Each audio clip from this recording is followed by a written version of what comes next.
This is the second hearing on the conditional use application filed by ES Roman numeral 3 LP on the property commonly known as the Ardrossan Farm. A little bit of an apology that moving up the hearing till 6:30 meant a different traffic situation entirely coming down here. So I walked in a little bit later than I would normally, but we're getting off only about a minute or two too late. I believe the parties are ready to proceed. Mr. Fiorello was on the stand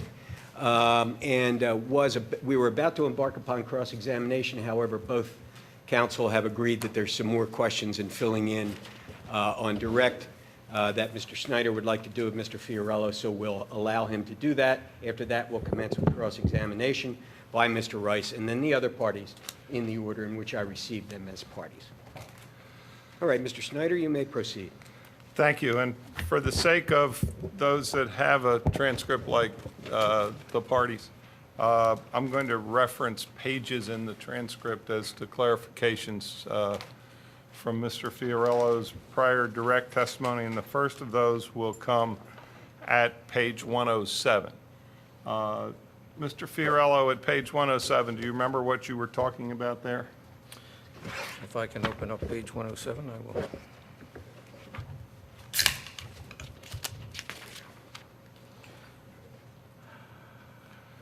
Just to maybe make this move a little faster, you were talking about the buffers? The buffers adjacent to the AC districts or to the R residentially zoned districts. And if you remember at the last hearing, you indicated that there were R1 districts along the eastern and a portion of the southern end of the property, and on the northern end only as far west as Abrams Lane. Do you wish to amend that testimony? Yes, there is a portion of the property on the north side of north side of Newtown Road to the east of Darby Paoli Road, the other side of the street, and it is zoned R1, and it was developed under density modification. Am I with the pointer indicating Newtown Road? Yes. And are you talking the area from Darby Paoli Road east on Newtown Road? East, not along the whole length, but up to a point. There's a property line where your pointer is now. That is the boundary of the AC district and the R1 district. So the area where I have my pointer now would be what zone? That is R1. Okay. And does R1 require a buffer along that property line? Yes, it does. And have you amended plans to provide that? Yes, I have. Okay. We'll get into that in a few moments. But just to refresh the board's memory, the density modification section requires a planning plan for that buffer area to be approved when? At time of land development. And the area that is to the south of that, the area where I'm pointing my finger, putting the pointer, is there discussion about that being acquired as open space? To my knowledge, there is, yes. By township? township. And if it is, who would make the decision then about the type of planning? Ultimately, that would come down at land development, and I guess it would probably be the commissioners at the time. Now, on page 112,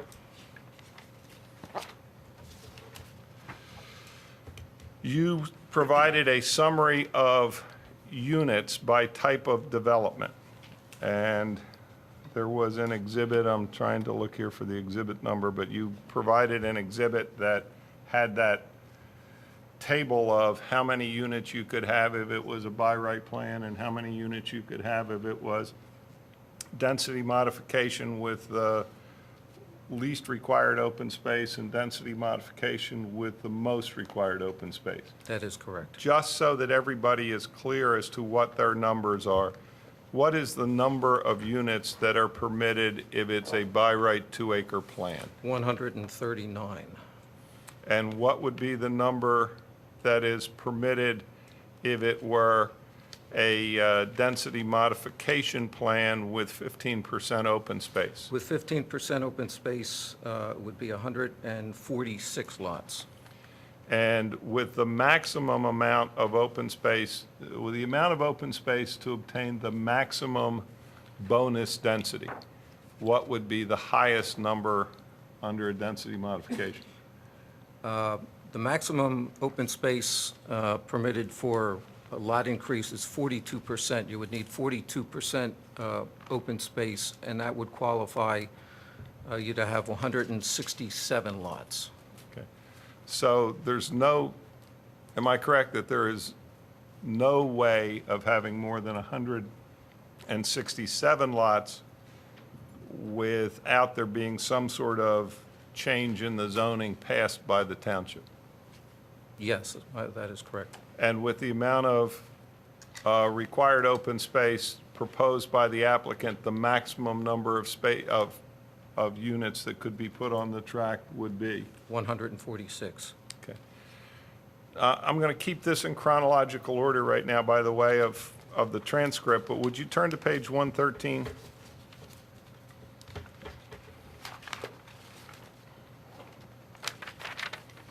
I have that. Okay, and line 10 on 113, what does it say?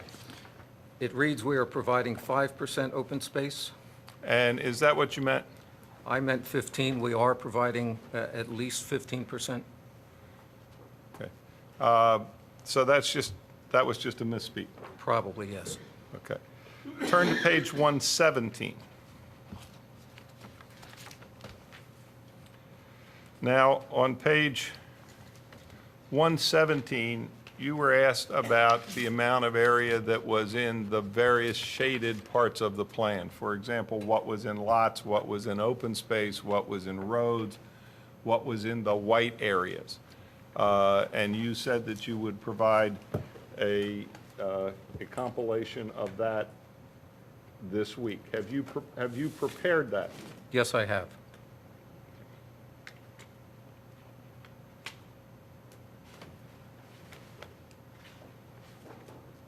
And I'm showing you something marked A17 and asking if that is what you prepared.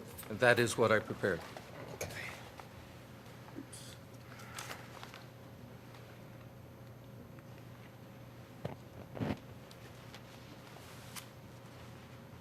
Now, you had been marking exhibits as... Not A, MT, I'm sorry, that's my... I'm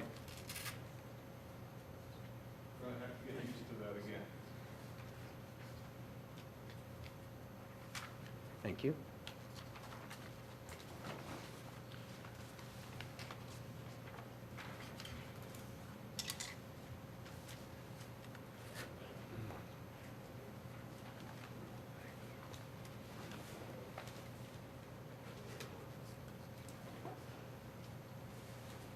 Okay, would you explain to the board what that is?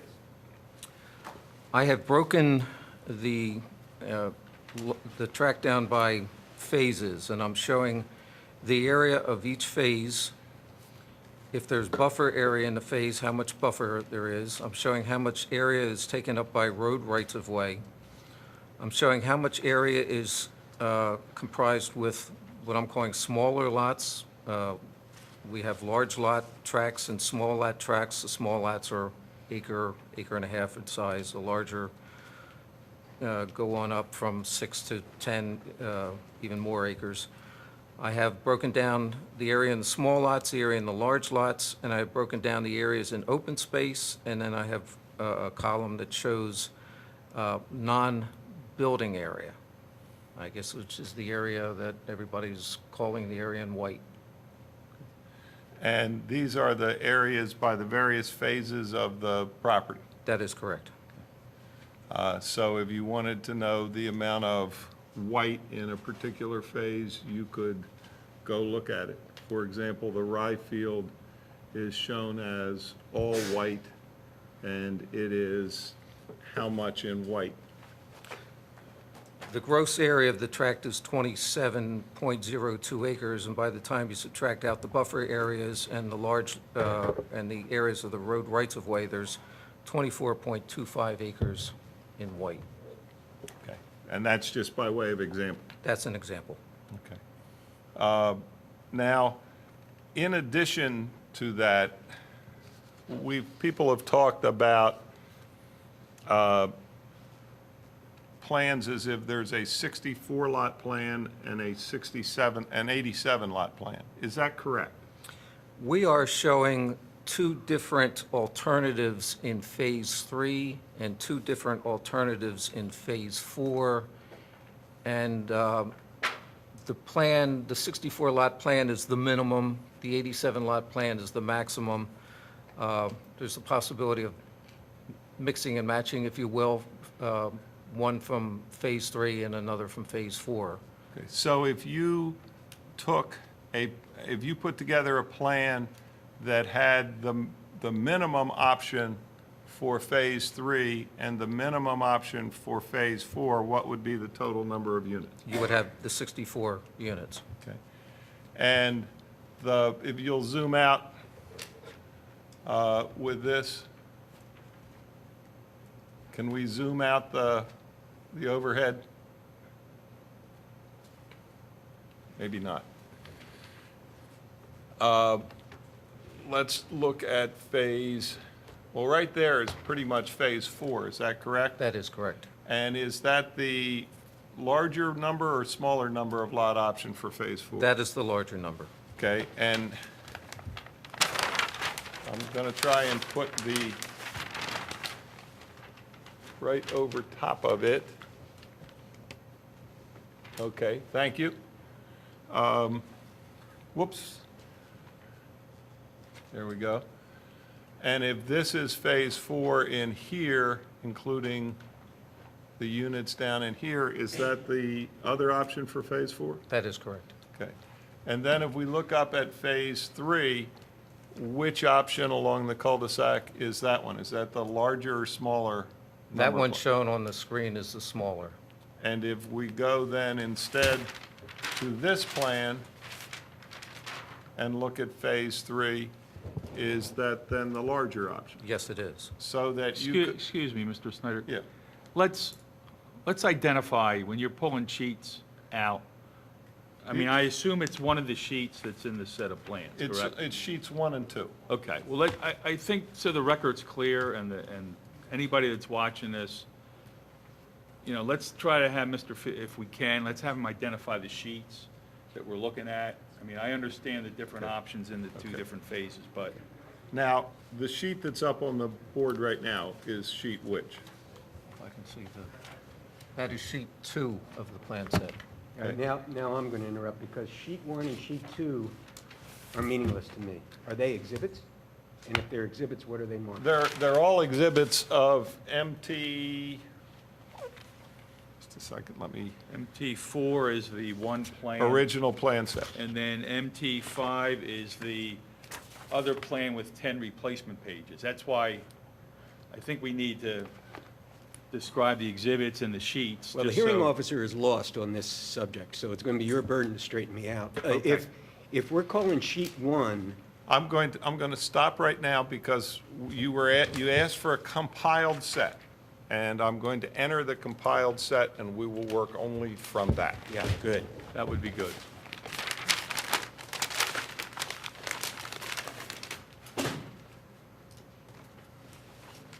Okay. Where's the, oh. I'm showing you something marked MT16, which was a number that we were hearing.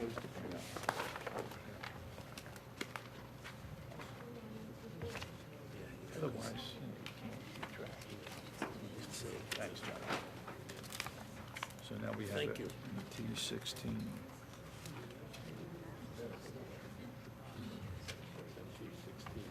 So this should have these two. Hopefully Yes, it's sheet straightening one of out. MT16. Yep.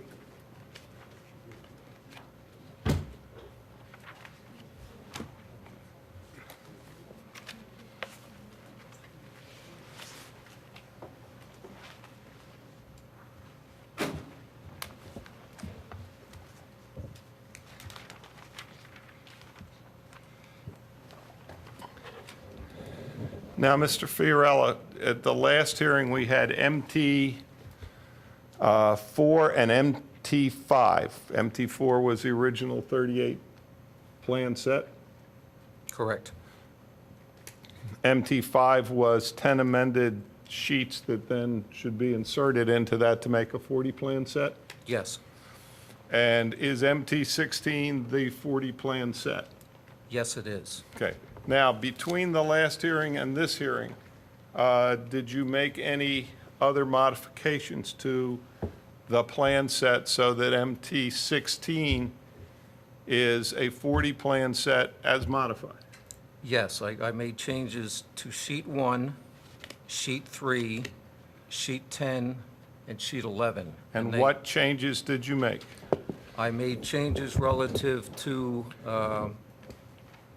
the 64-lot open space, and sheet 3 was the notes plan, and I added a list of waivers to sheet 3. Okay. And what was the change you made to the open space in the 64 plan set? The open space was changed in Phase 3 to reflect a change in the configuration of the rye field and to switch around the open space or provide a different configuration of the open space. I notice that there is green where I'm indicating, whoops, let me see if I can get this where we're talking here. I notice that there is green along the west side of the cul-de-sac in Phase 3 where I'm indicating. Is that new? Yes, that is. And what does that entail? Why is that there? That is a 100-foot wide area between the right-of-way, the western right-of-way of that cul-de-sac road, and the 27-acre rye field. Okay. And if this alternative for Phase 3, the 9-lot along here and the 10th lot in the back, were employed, would it then involve that 100 feet of restricted required open space along that road? Yes, Okay. And that open space would then be part of the undevelopable area of the tract? correct. And is that the rye field? Yes, the rye field is Right, is okay. the area at the southeast corner of Darby, Paoli, and Newtown Roads. Okay.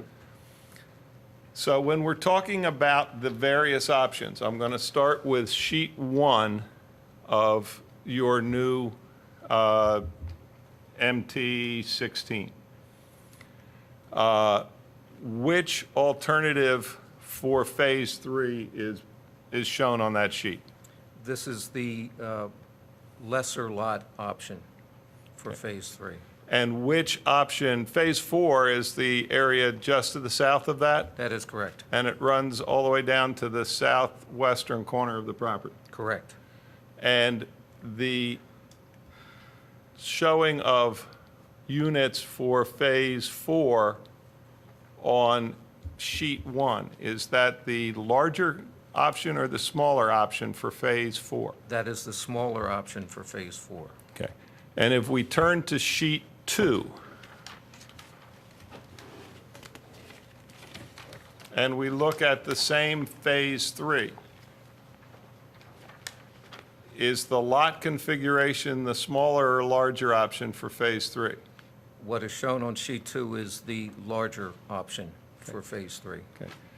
And what is shown on, by the way, I noticed that there's no open space along the western side of the road. Where is the open space? The open space is along the stream corridor to the east. So that it's wider, there's no open space in the area just to the east of the lots on Phase 3 on sheet 1, and there is area along that stream corridor on sheet 2. Yes, Okay. the open space is different between the large lot and the small lot option. Okay. And then if we turn and look at Phase 4 on Sheet 2, is that the more or lesser unit option for Phase 4? On sheet 2, it shows the more unit option. Okay. So if there are 4 options, option 1 being the lesser unit options that are both shown on Sheet 1, what would be the total number of units on the tract? That would be 64. And if we stayed with the lesser option on Phase 3, but then went and used the larger option for Phase 4, what would be the number of units? That would be 71. And if we used the smaller number for Phase 4 from Sheet 1 and the larger number for Phase 3 from Sheet 2, what would that number be? That would be 80. Okay? And if we then went to Sheet 2 as shown, that's the larger number for both, correct? That is 87, that is correct. Okay, so those are the 4 options that are shown on the plans, but the application is for potentially the largest. That is correct. Now, we talked at page 122 of the transcript, you were talking about nonconformities. Yes. And we were talking about nonconforming front yards. And later in the hearing, we focused on the fact that there was on the property that is Lot 4-10, the one at the bottom. Which sheet? It's the same place on both of them, but I'm pointing to Sheet 1. Okay. That had 3 buildings on it, a main house and 2 small tenant houses. That is correct. And that's an existing non-conforming condition. Yes. Okay. If that were to be rectified, how would you rectify it? We would probably create 2 additional lots for the smaller buildings. And would those smaller buildings be within or outside the required right-of-way? They would still be within the ultimate right-of-way. They would be outside the ultimate right-of-way, but they would be in the front yard setback. So they would still be non-conforming as to yard, but they could be made non-conforming as to use by creating 2 additional lots to put them on? I think they could be made conforming to use by making the 2 additional lots. Okay, and that would then bring your total, if you did that, to 87, to 89? Yes. Okay. On sheet 135, page 135.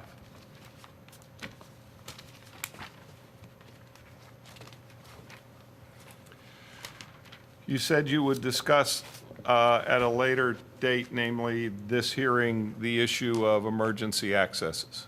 Have you looked into that? We looked into feasibility of providing emergency access using some of the existing farm roads on the site. Okay, and I'm going to leave it with sheet 1 up, and what did you look at? We looked at the possibility of providing an access from the terminus of the, I guess we would call it the Phase 4 cul-de-sac. Is that where I'm pointing? Yes, it is. Okay, Utilizing portion of the existing farm road to traverse the site to connect down to provide emergency access to Darby Paoli Road. okay, and that was not desired?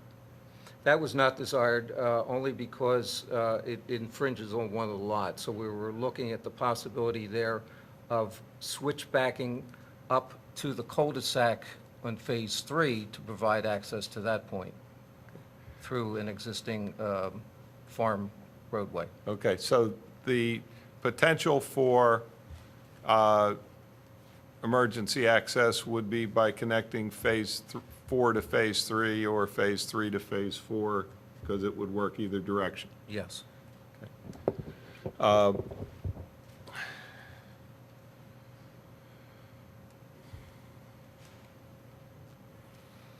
Now,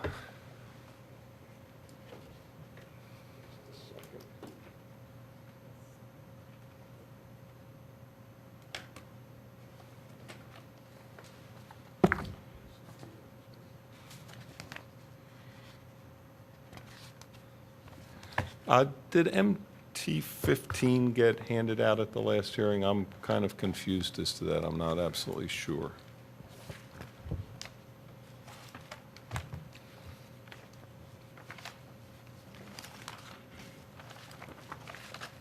It did not, sir. Okay. I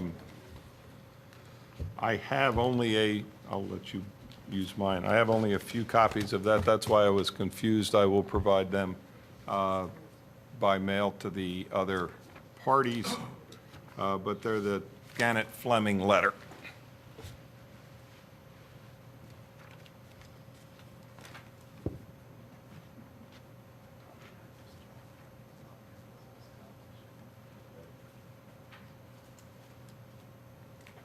Thank you.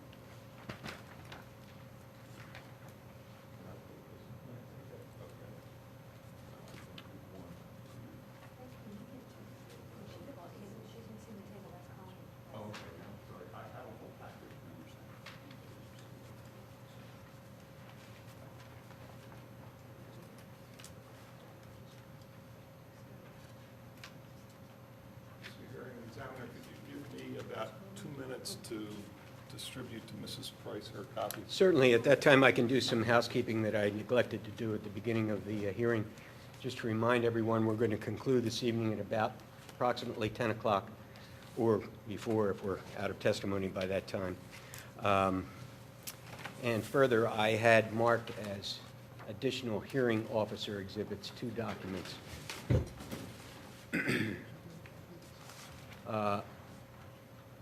Hearing officer exhibit HO8 is an IRS recognition letter that the Radnor Conservancy is a 501c3 organization. Mr. Schneider, HO8 is an IRS recognition letter for Radnor Conservancy, Yes. and HO9 is the nonprofit of Articles of Incorporation for the Radnor Taxpayers Association. Both of those were requested by me, and I thank you, for Ms. Kreitler, and I thank you, sir, for getting them to me. So they have been marked. Okay, go ahead. Mr. Examiner, I believe that what was requested of the Radnor taxpayers was a list of the membership. Yes, I had requested a copy of their recognition letter, or Articles of Incorporation. What was provided was that and a list of the members of the Board of Directors. But they were instructed to provide a list of members so that we had the list of clients to review. I'm told that's still being compiled, and I would ask that that just be provided by the next hearing. I have no objection to them proceeding again at this hearing, and I will let you know after I see that whether I have any objection after. All right, Mr. Beller is here for Mr. Edelson, is that correct, sir? Yes, and that will be supplied. All right, so a list of members will be supplied for the next hearing. Very good. Thank you. What is MT-15, Mr. Fiorello? It is an August 28th, 2003 review letter by the township engineer on the submission. Okay, and if you turn to page 2 of it, there appear to be 6 enumerated comments. Would you go through each of them quickly and tell me what the status of them is? Can you hold 1 second? Sure. That's that one page I just handed you. Yeah. Yep. Okay, go ahead. Number 1 is a note saying that density modification section requires that all developments under the article be served by sanitary sewers and public water supply. It noted that several large parcels are proposing on-site septic systems and private wells and/or private wells. At this point in time, we're proposing public water for all the lots and public sewer. Number 2 is the roadways as provided do not meet dimensions provided in the subdivision land development ordinance. further consideration should be given to access of emergency vehicles and vehicular circulation. We talked about the emergency access. We're requesting waivers of some of the dimensional requirements in order to reduce the overall amount of impervious cover and disturbance on the site. With respect to disturbance, is that including disturbance of the estate features such as the alley of trees? Yes, along the roads? I'm looking at all the features through the site, including trees and slopes and even all the ground cover. And you indicated that on sheet 3 of MT 16, you had placed your list of waivers. That is correct. And when you look at numbers 2, 3, 4, and 5, do they all deal with his noting that there would be a need for waivers in those areas? Yes, And those are all listed on the plan? that is correct. And I believe last time you indicated, but I'll double check right now, if any one of those particular waivers were not granted, is there any reason why the plan could not be modified to provide that improvement without a waiver? We can provide the improvements without a waiver if it's decided that waivers would not be granted. Okay. But as a result, there would be greater disturbance of existing features? That is correct. Okay. And then what is number 6? Number 6 is a note that the Department of Conservation and Natural Resources listed a potential impact in our PIND review, which is the Pennsylvania Natural Diversification Index review. That was relative to a plant species, a flowering plant species, and that's something that we would address as part of the land development process. Now, let me just ask you a final series of questions.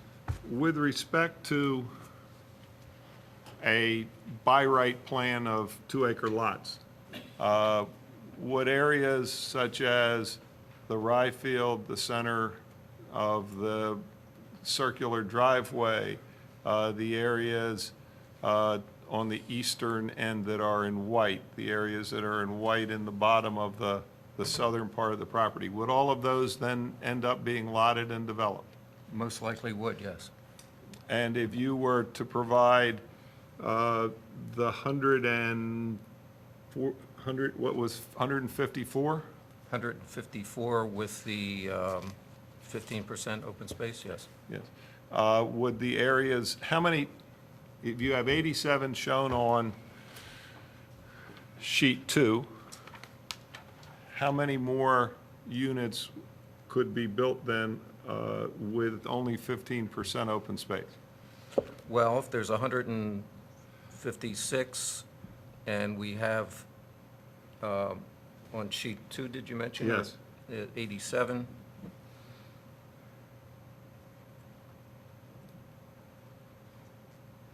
$69 more buildings, 69 more lots. Okay, and the undeveloped areas that are shown in white, are those the areas that you would then be available to put those units? Yes, So by applying, as it has for the variation of 87 down to maybe as little as 64, has the applicant proposed a less dense, less intense use of the property under this application? I believe so, yes. Is it more in keeping with the retention of the natural features and the historic features of the site? That was the sole purpose of the layout, yes. I have no more questions. Okay. We'll go into cross-examination. Mr. Rice?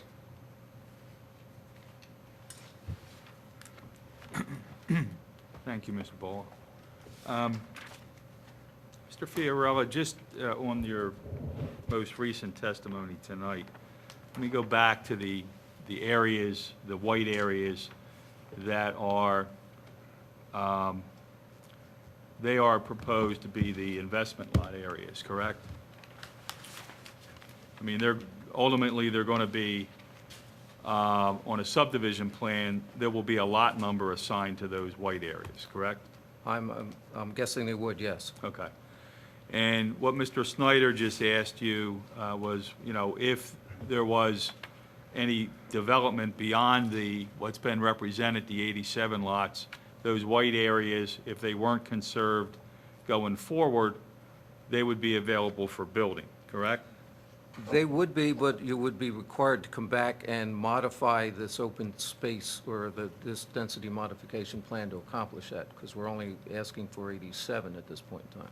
Right. So if Mr. Bowler, the hearing officer, decides to approve a conditional use plan with whatever mix and match number of homes from phases 3 and 4, that'll be an approval, which then, if it's modified in any way, is going to involve another conditional use application in front of either the board or another hearing officer, correct? Yes, that's my understanding. Or the same hearing officer. Pardon me? Or the same hearing officer. Or the same hearing officer. Guess it depends on his decision the first time. So if any of those white areas potentially are available for building, but if there's anything beyond what's been represented, there's a new hearing, there's a new application, there's no waivers granted as to any of those areas for future building, correct? In That's this my- application. That's my understanding. None have been requested and none could be granted at this point, correct? That's my understanding.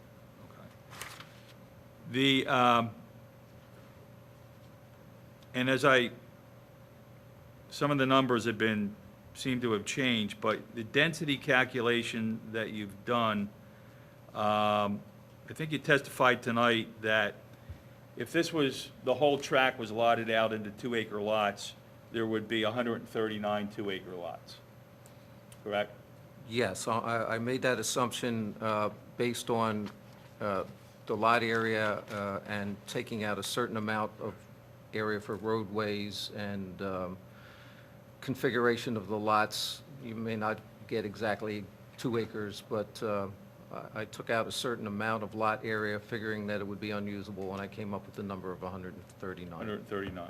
So you took out, usually there's this engineering standard of what, 15, 20%? Now, I took out 15%, That comes off of a tract? yes. Okay. So, and then the number that you testified to tonight for the DMD, density modification development with 15% open space, is a maximum of 146, is that right? That is correct. And then the third number you testified to tonight, if it was a DMD with 42% open space, which is permitted, section 280-92A2. So on that 42% max, you would estimate 167 possible lots, That is correct. okay, with varying lot Yes, it would be sizes. various lot sizes. Okay. They would not have to be 2 acres. Excuse me, if you could all look at MT9 now, which was the exhibit that, Mr. Schneider, you couldn't remember the name of it, was the first calculation, density calculations? Yes. So there's a change then in the density, in the number of units that would be permitted under density modification with 15 open space from 154, is that right, to 146? I stand corrected. It should be 154. If I was saying 156, it was my mistake. It is 154. Well, I wrote down tonight it was 146. That's what you did say. Oh, I'm You said sorry. 146. That's what I wrote down, too. I heard him say, he probably said both he probably said both at some point in time, but just to be clear, the number at 15% open space with the bonus is how many lots? 154. It's not 146, It's not 140. it's not 156. Correct.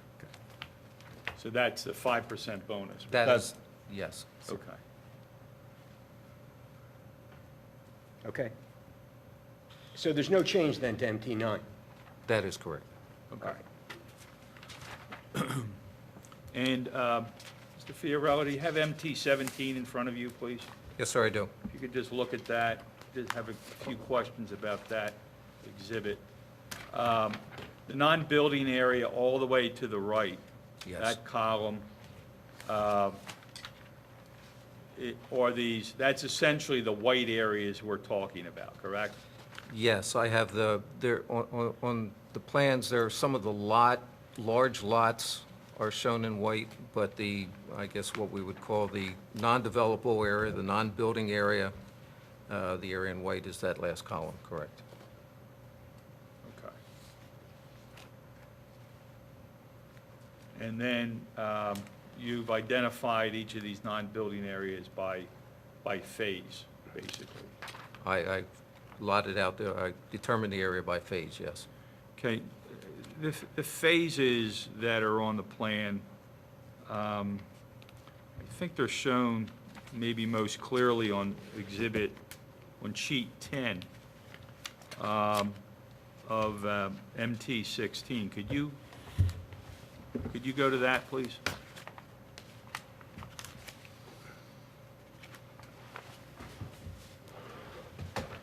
So you have on sheet 10 and then on sheet 10A is the I guess the 87 lot plan, but on sheet 10, this is the 64 lot plan, is that correct? Yes, it is.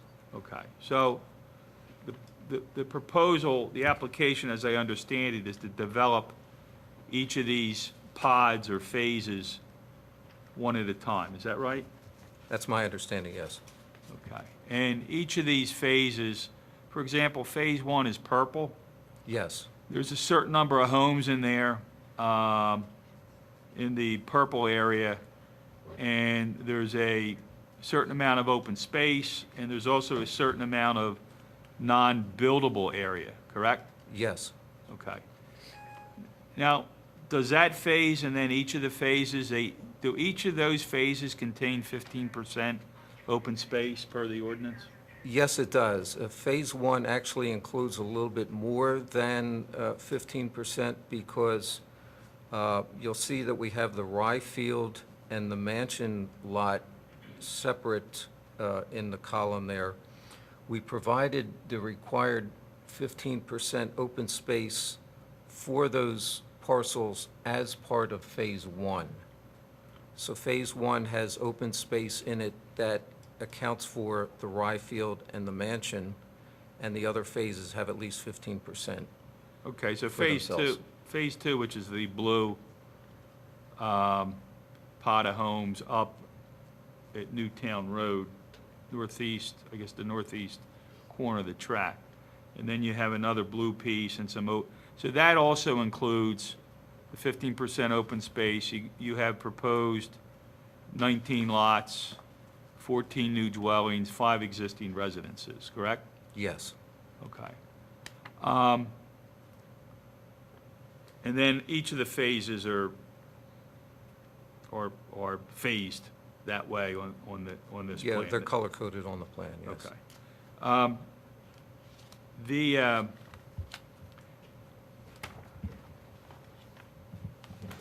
You testified about emergency access coming off of, and then sheet one of MT16. You have 2 cul-de-sacs there that you said you thought you could connect. There's a cul-de-sac, I guess what we're calling it the Phase 4. There's an existing farm road that comes off of that area. The roadways shown on this plan were laid out pretty much according to the existing farm roads.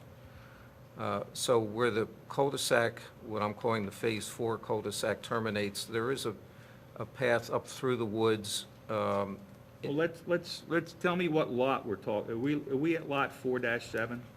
Is Why that where don't you you- say Here, why don't you use this mic and go by the, If you don't mind, I have a larger plan that I can read. okay. that would be great. My eyesight is. And if we could, members of the audience, use this opportunity, anybody who still has their phones on, to shut them off or put them on silent. Thank you.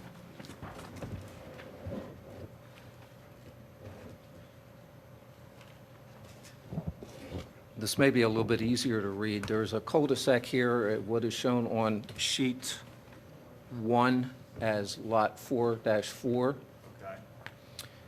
There is an opening through the trees just north of that cul-de-sac where an existing farm access road comes up through into the rye field.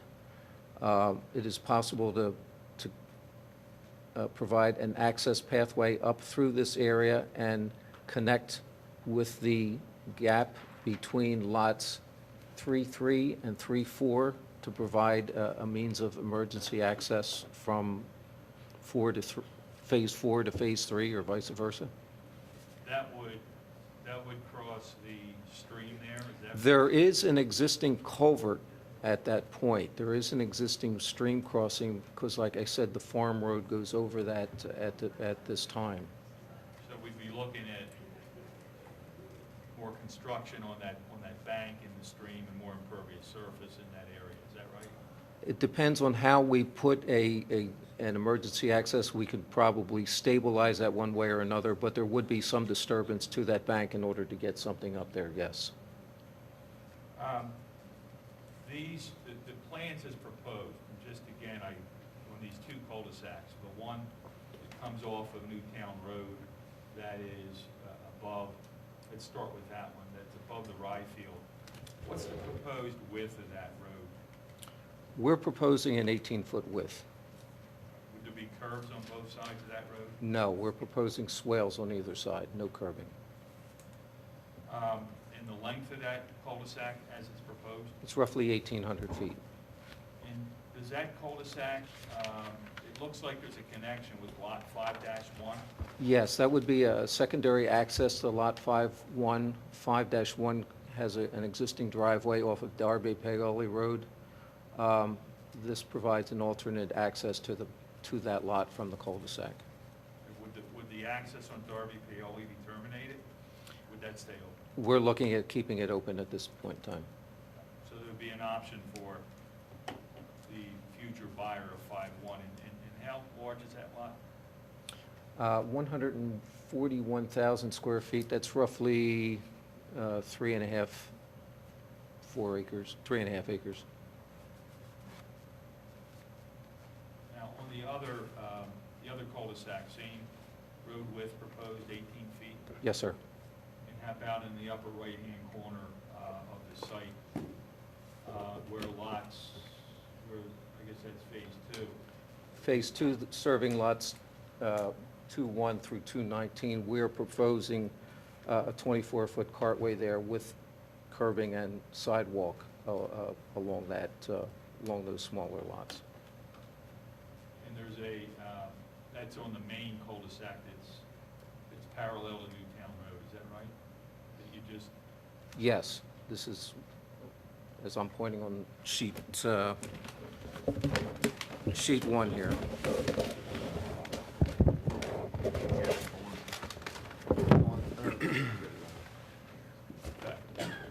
that main cul-de-sac, okay. Now, there's a smaller road that comes off of that goes to lots 1-7 through 1-10. What's the proposed construction of that lane there? That we're looking at 24 feet as it comes in off of Newtown Road, and then as it comes down to serve lots 1-7 through 1-18 to have a smaller cartway, reduce that down to 18 feet. Curbs and sidewalks? No, not along this section. And the circle road that comes in, that loops around, I think it was testified last meeting that that's proposed to be one way in, all the way through, is that right? We're talking about this portion in the center of the tract here. Right, it comes into the mansion. Yes, there's an existing large stone pillars and a gate. I'm pointing to the entrance here that is sort of midway through the site. that currently accesses the mansion, that would be a one-lane, or, I'm sorry, a one-way road coming in at this westernmost point, coming around in a counterclockwise fashion to come out onto Newtown Road, opposite Abrams Lane, one way out. What's the width of that road now? That road varies between 14, 15 feet.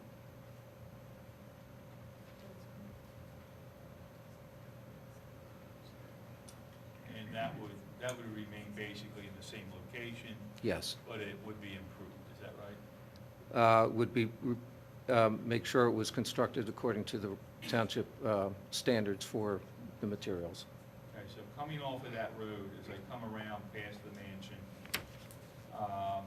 these other spurs that come off of that, there's a spur that goes down to lots 111 through 117. I think we're talking about this spur that I'm pointing to here. It's sort of it would be sort of an extension, if you would, of Abrams Lane back into the site that's serving lots 111 through 116.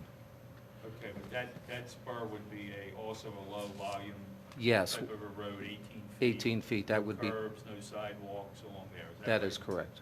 And as I follow that road all the way down, it seems to go off the property. What is that? There is an existing driveway as part of the track that leads down into the adjoining property.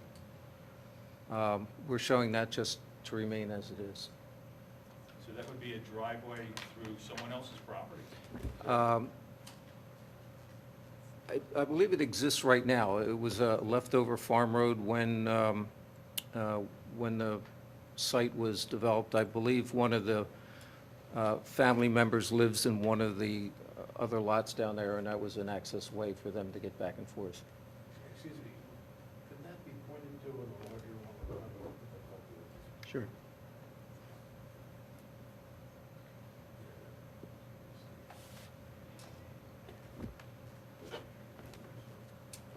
Okay, are those 18-foot wide roadways, are they proposed to be public roads? Yes, they are.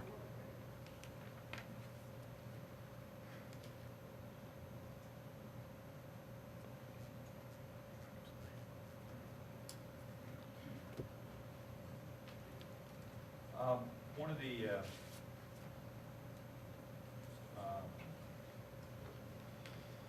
waivers that, or at least one of the items that's on, that you've added to the plan has to do with the large lots.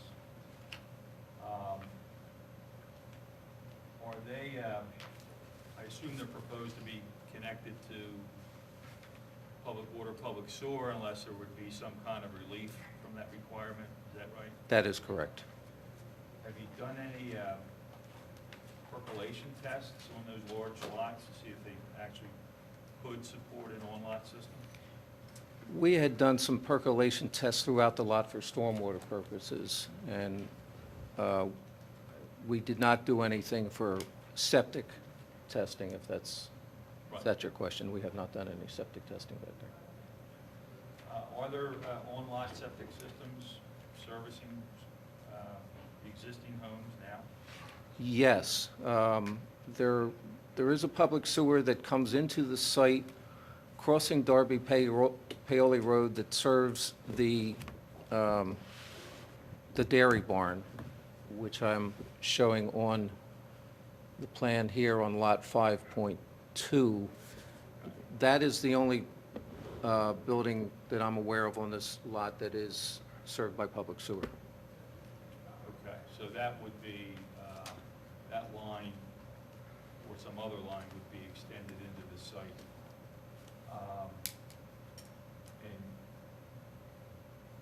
And also, I assume,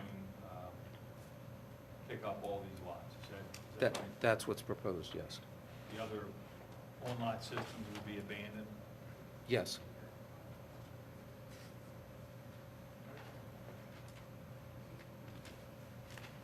Okay, Mr. Fiorello, you mentioned that you've got, I think there was an exhibit marked that there is sewer capacity for this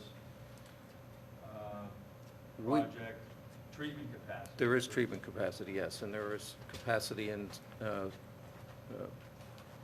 from the responses we got from some of the downstream municipalities, that they will have the capacity to take the flow. And there's a pipe coming on the site. The only open question, as I understand it, is pipe capacity off the site down to the treatment plant. Is that right? There is, from the municipalities downstream of Radnor Township, we have got some letters saying, from some of the authorities saying that they do have the capacity. I think, my understanding, there was a question about the possibility of, I believe there's capacity in the trunk line along Darby Creek, but there was a question about the possibility of there being some sediment in there that is blocking or reducing the possibility of some flows in that line. So the worst-case scenario is the sediment would have to be cleaned out. Is that right? I think so, yes.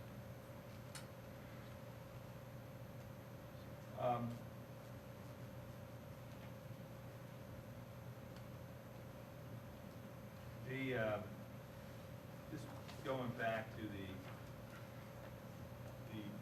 talk tonight about the nonconformities on this plan, as to certain of the existing buildings that front out on Darby Paoli Road. We're talking about front yard, we're talking about yard nonconformities, correct? That is correct. There are a couple buildings along Darby Paoli Road, and there are a couple buildings along Newtown Road. So those, assuming those buildings don't encroach any further into the front yard, there wouldn't be any increase in that nonconformity, is that right? That is correct.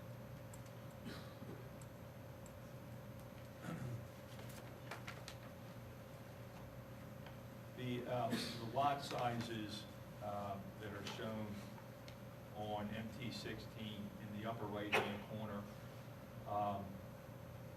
which I would call the more intense part of the property being developed, right-hand corner. I guess that's phase two. That is phase two, Yeah, yes.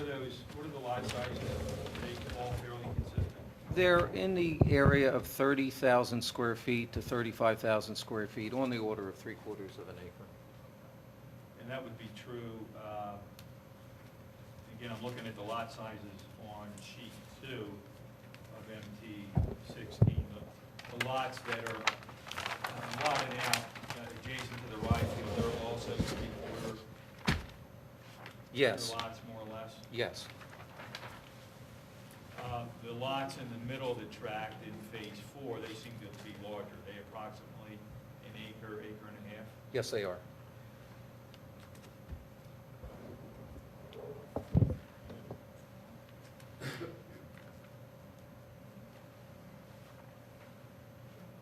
I don't have any other questions.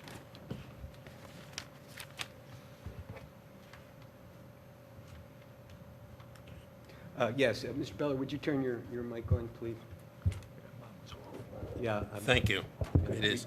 Let me notice. Just a few quick questions. I want to refer you back to MT-15, which was the letter that you were addressing on the second page.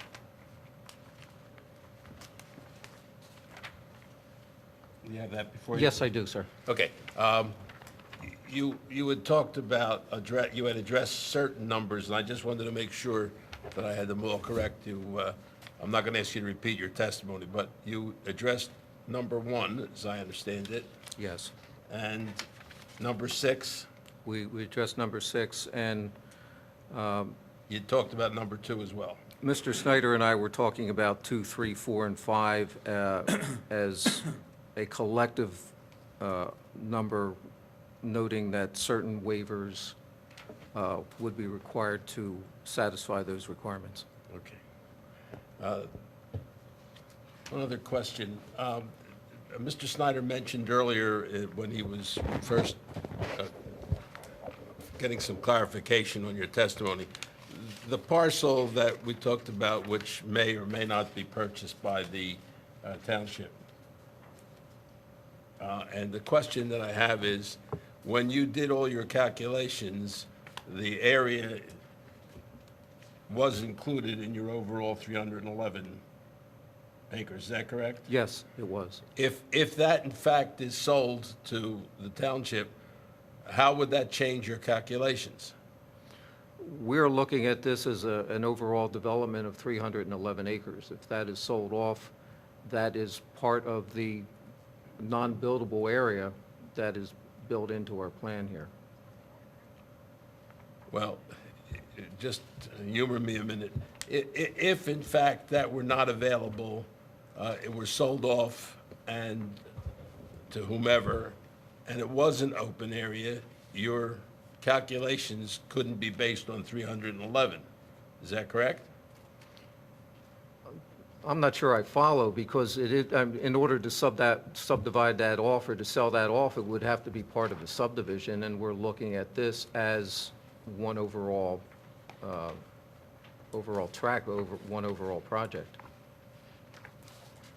Yeah, I understand that, and I don't want to belabor the point. I'm just trying to understand, if you calculate 311 acres, which I'm sure is accurate, and then part of it disappears, it's no longer 311 acres. Well, I think what I'm saying is the rest of the tract was put together assuming that that area would be left open. So even if it was taken out, we still have a development in compliance with all the requirements of the density modification Well, ordinance. if the assumption is incorrect for whatever reason, would that require you to just redo your numbers? If it was not included, I think the overall number of homes could be affected, but the number of lots that we're proposing would still be within whatever limit comes by subtracting that area out. So I don't think it would make any difference to the number of lots being proposed as part of this.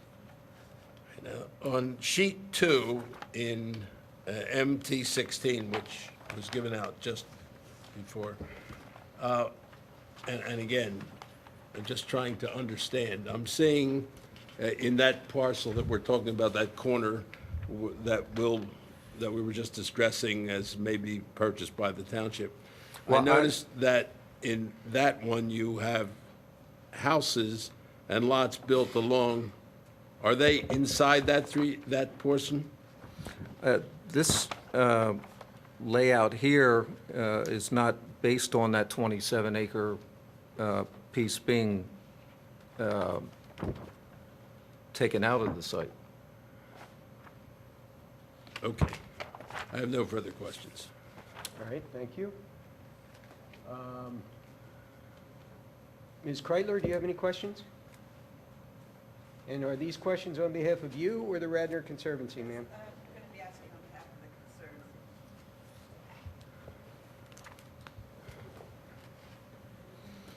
I'll make room for you here if you'd like. No, I'm okay, I'm good. It's fine. Is this mic on? Okay. First, thank you for the more detailed explanation of the changes between the plans. That was very helpful. So I have, I'm looking at Exhibit MT17, which was the table you provided tonight that breaks down the acreage in the different phases and the different categories of land use across the property. Yes. And I believe the second column from the right that's labeled area of open space equates to the green areas on your map. Would that be correct? That is correct. Okay. And in looking at the acres across all of those different cells, my rough computation off the top of my head, which could be wrong, is that there's something on the order of 66 to 68 acres across all of those different categories. But the point being that that acreage is computed relative to the entirety of the parcel in this application. So my question is, and I don't know if I should ask the applicant or ask the township, but my question is, the plan shows a delineation of those open spaces, the required dedicated open space represented by the green areas. That's broken out by phases. And I don't think I see language in the township ordinance that speaks to phases or requires that that be broken out by phase. And so that's my question. If the ordinance requires 15% of the property in the application to be dedicated open space for the density we're talking about, is it not feasible to allocate that 15% differently across the landscape of the property? I believe that's a legal question on the interpretation of the ordinance as to whether you have to comply phase by phase as you go through. The applicant believed that you did in case future phases didn't get built, and so that it would always be complying as to what was built. And so we considered that a legal interpretation of the ordinance. I don't think that's an engineering question for this applicant. Does that or this answer your witness. question?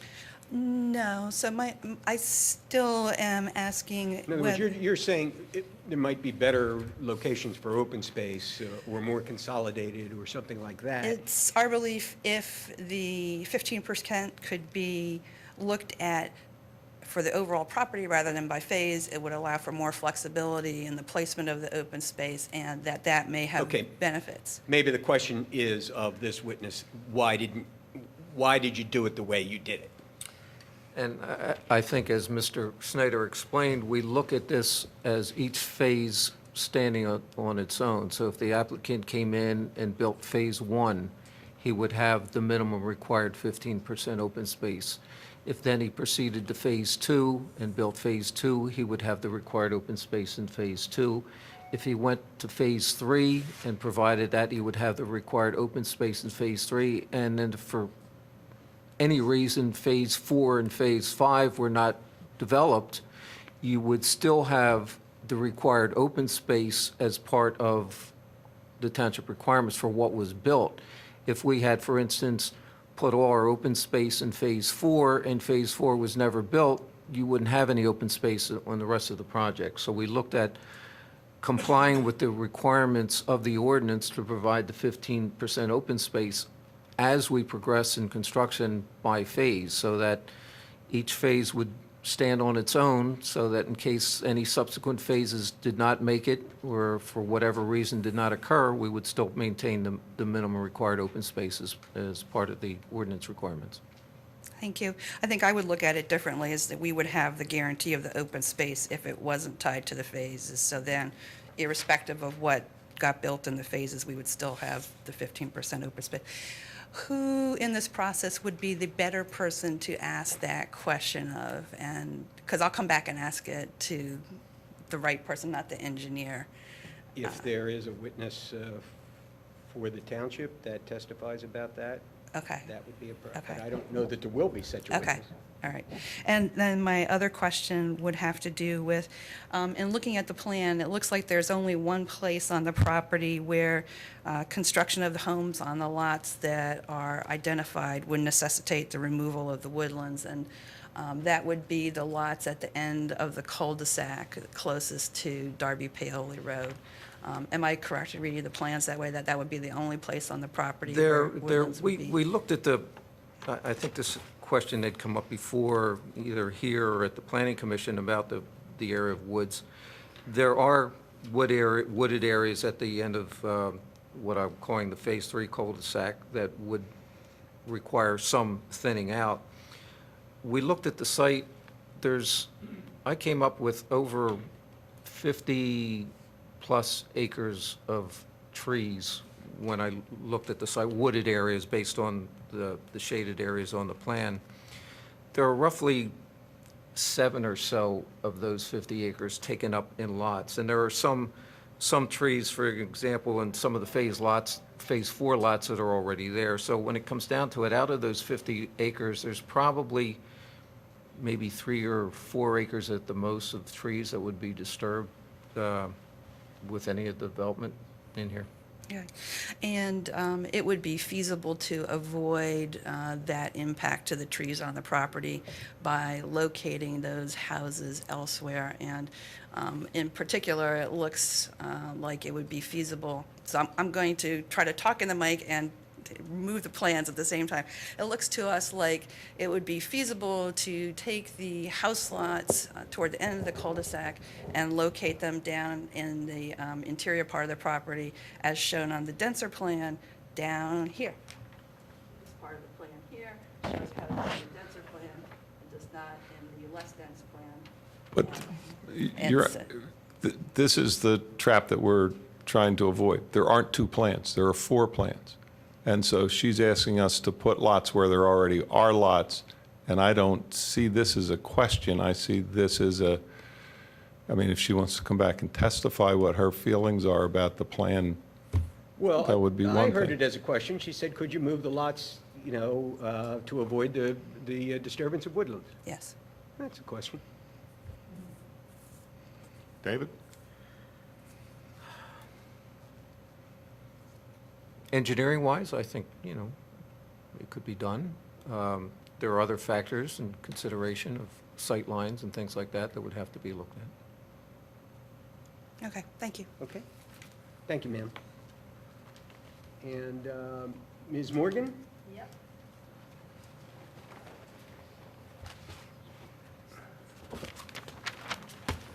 It may take me a second to get ready, you guys. That's all right. Take your time. Okay, thank you. There was a lot of paper given. I noticed that. It's a little confusing. Okay. I am sorry also, Mr. Schneider, if I repeat any of the questions. I wrote them down, so if I do, I'm really sorry. You can say we already answered that. To Mr. Fiorello, by the way, I'm Leslie Morgan, 12 Farm Road. Hello, Radnor taxpayer. Dave, you have said that you worked on a lot of density modification plans within the township. Could you name some for us? We worked on Brook Farm. And you'll have to excuse my memory for the names of the projects. There's one in, off of Bryn Mawr Avenue and Mill Road that the name of it escapes me right now. They're the 2 that stick into my mind. I think, I'm not sure if Cornerstone was one, but our office worked on that years ago. But there are probably 3 or 4 in the township that I've worked on. Okay, thank you. Have you worked on other conservation large tract subdivisions such as this, like taking a farm estates and proposing a conservation-minded plan, such as this we've been told is? We worked on the other 2 portions of Ardrossan Farm, the one on the north side of Newtown Road and the one along Godfrey Road. Our office did the subdivision for those so that they're similar large lot conservation plans. And how large are those lots? They vary between 10 acres and 25 acres. And how large are these lots, on average? On average, it's difficult to say. Less than but- 1? No, I'm not going to say. I think on the average, they're probably, by the time you get the large lots and the small lots in there, they're probably an acre or 2. The average of these would be 2 acres? The plan that we're looking at? Don't forget, you have a lot of large, if you go by the less dense Phase 4 plan, there are a number of lots in there that are 10 acres. Okay. So when you take those 10-acre lots and you average them down with some of the acre and a half lots and 3/4 acre lots, it probably comes out close to 2 Could you acres. point out the 10-acre ones on the plan that I was just given today for us? Is that MT16, what's labeled as? MT16. MT16 on page 1? Well, we'll use the one that is actually entered, I'm confused. Mr. Bola, or should I call you Officer Bola? Well, don't call me officer. Okay, Mr. Bola, Mr. Bola, should we use the one that we were entered in with you 2 weeks ago? I would suggest using the one that you got tonight. This is Okay. supposed to be the combination of the 2, and the one that is proposed, although it assumes 4 different modes. On the second page of MT16, can you show me where the 10-acre lots are? And everybody else? That are not I lots? On Sheet 2, we have the larger density in Phase 4, so we do not have the large lots as part of Sheet 2. Okay, I'm going to put what I'm talking about, this page. Yes. On this page, where are the 10-acre lots? I just said they are not part of this layout here with the more dense in the Phase 4. Can we flip to the first page? Where are the 10-acre lots? We have one here, we have one here, we have one here, we have one here, we have another one here. We have a couple They're of- 10-acre lots, or are they investment lots that may be developed at a future time, and they would also serve maybe for the like-minded people for conservative easements? We're looking at these plans as 10-acre lots, and they have been included in our computation of lots as the large lots. And they are in, if you look at the phases, can you show me which phase those 10 acres are in the phase page?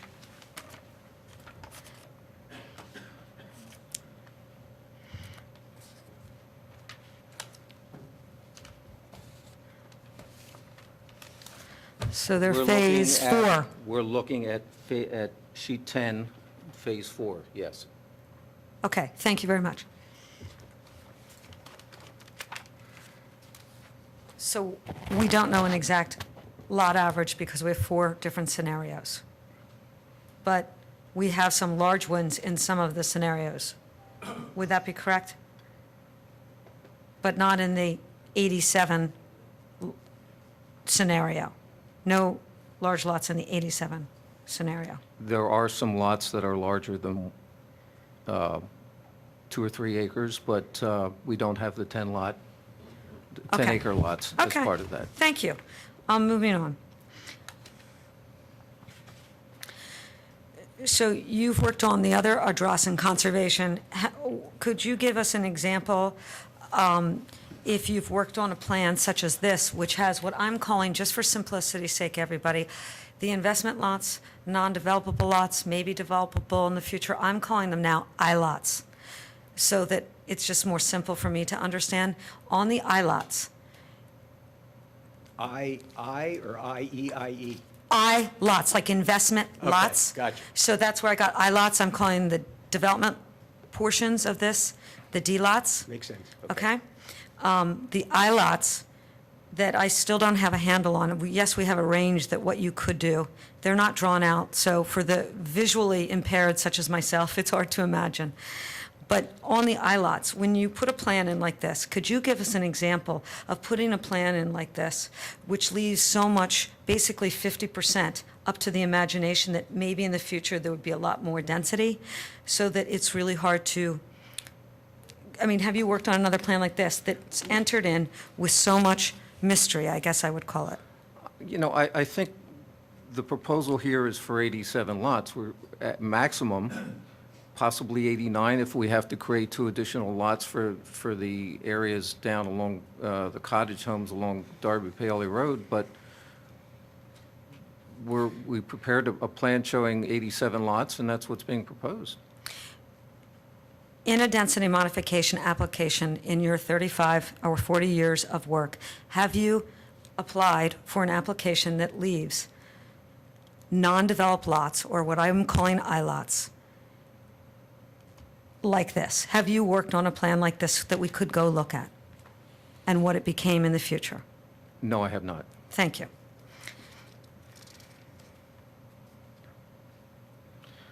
Our Ardrossan 1 and 2, I have to point out that they weren't density modification. They were by right plans that didn't require density modification. Right, they were very large lots, 10 to 15, maybe even Yes. larger lots. Got it. On the common open space, we're going to go over the common open space now. Can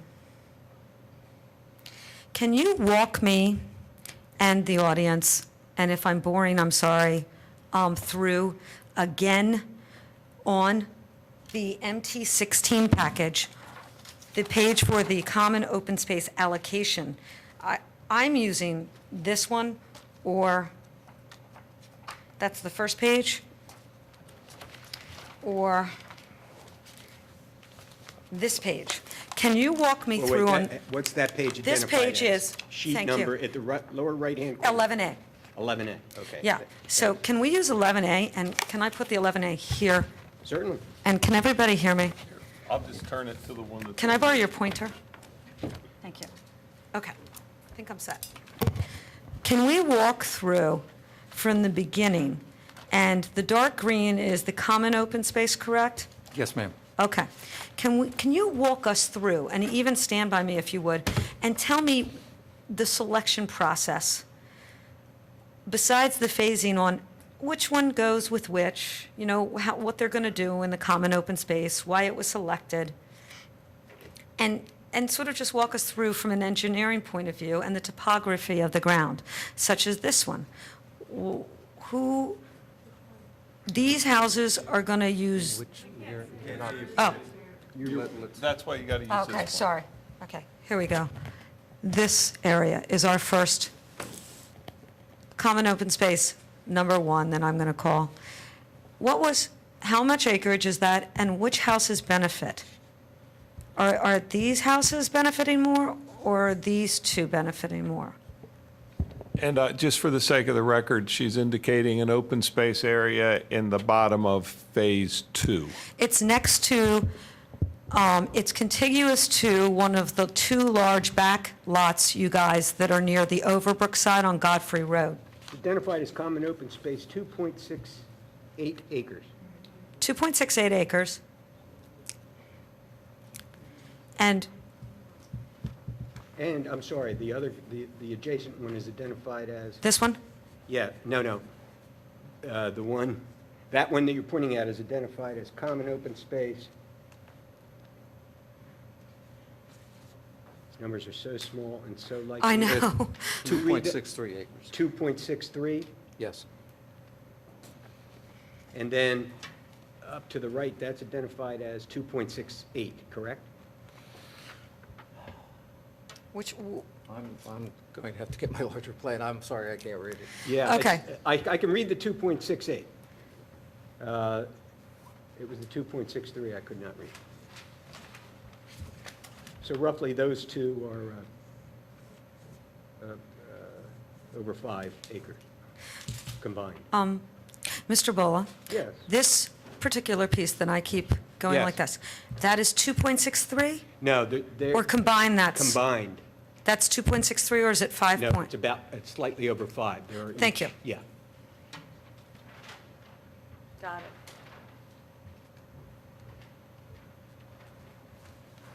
About 5.2, 5.3.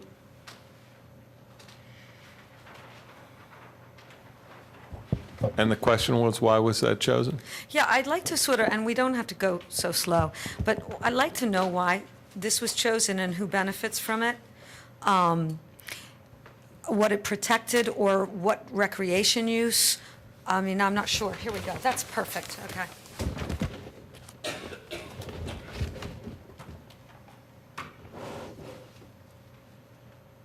So this is almost 5 acres, or 5 acres.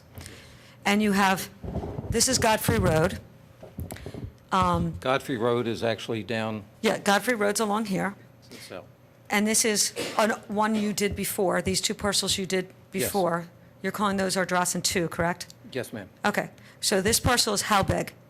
It's 25? 25 acres. Yes, 25 acres. And these are 1, 2, 3 homes. Yes.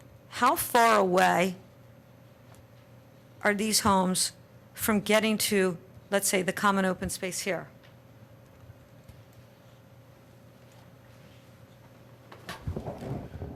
Mr. Bolt, can we have him answer the first question first? I think it might help with the other Okay. questions, which was, why was that chosen? Yep, Yeah, that's fine. We have a stream corridor which runs from Darby Paoli Road along the southern portion of the site.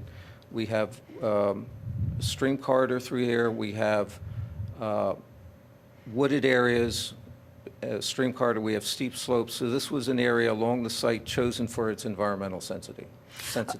and does Radnor Township have any ordinances which would protect stream corridors? They do have riparian buffer requirements. And what do they require an applicant to provide in terms of buffering or berming or staying away from? I may not be using correct language. There is an isolation distance requiring you to stay away from the stream. And what is that distance? Depends on the zoning district, 25 feet, I believe, in this district. It's not 35?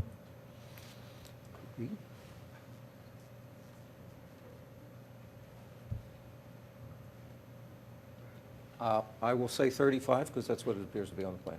Oh, okay, thank you. So the stream or the run, is it a creek, a stream, or a run? Yes, Both? All? all three. Oh, my gosh. What's the name? I believe this is Camp Run. Camp Run. So this one's a run. It's a stream, you know, they're waterways. Okay, they're waterways. So my point is, these people who live here, they are already provided protection to some degree by the riparian buffer ordinance in Radnor Township, correct? Okay. And so this was chosen also for common open space overlay? Yes. Okay. If you didn't use this as common open space, would it still be protected? I mean, could you build on a creek? Could you build on a steep slope? You said it was steep slopes and creeks. We have areas of steep slope and areas of watersheds. Yes, they cannot be built on. Okay, so it would be self-protected. And this house or this property gets to enjoy it, and then these people, these three people, have 5 acres. And how big are each of these lots? They're an acre and a quarter, an acre and a half. Okay. So the acre, quarter, acre and a half, 3 homes enjoy this or are protected from it, because you're protecting the stream in this sense. I mean, this isn't something they're going to go run around in, correct? The conditions, the topography is in what condition? Yeah, it's a very nice open area.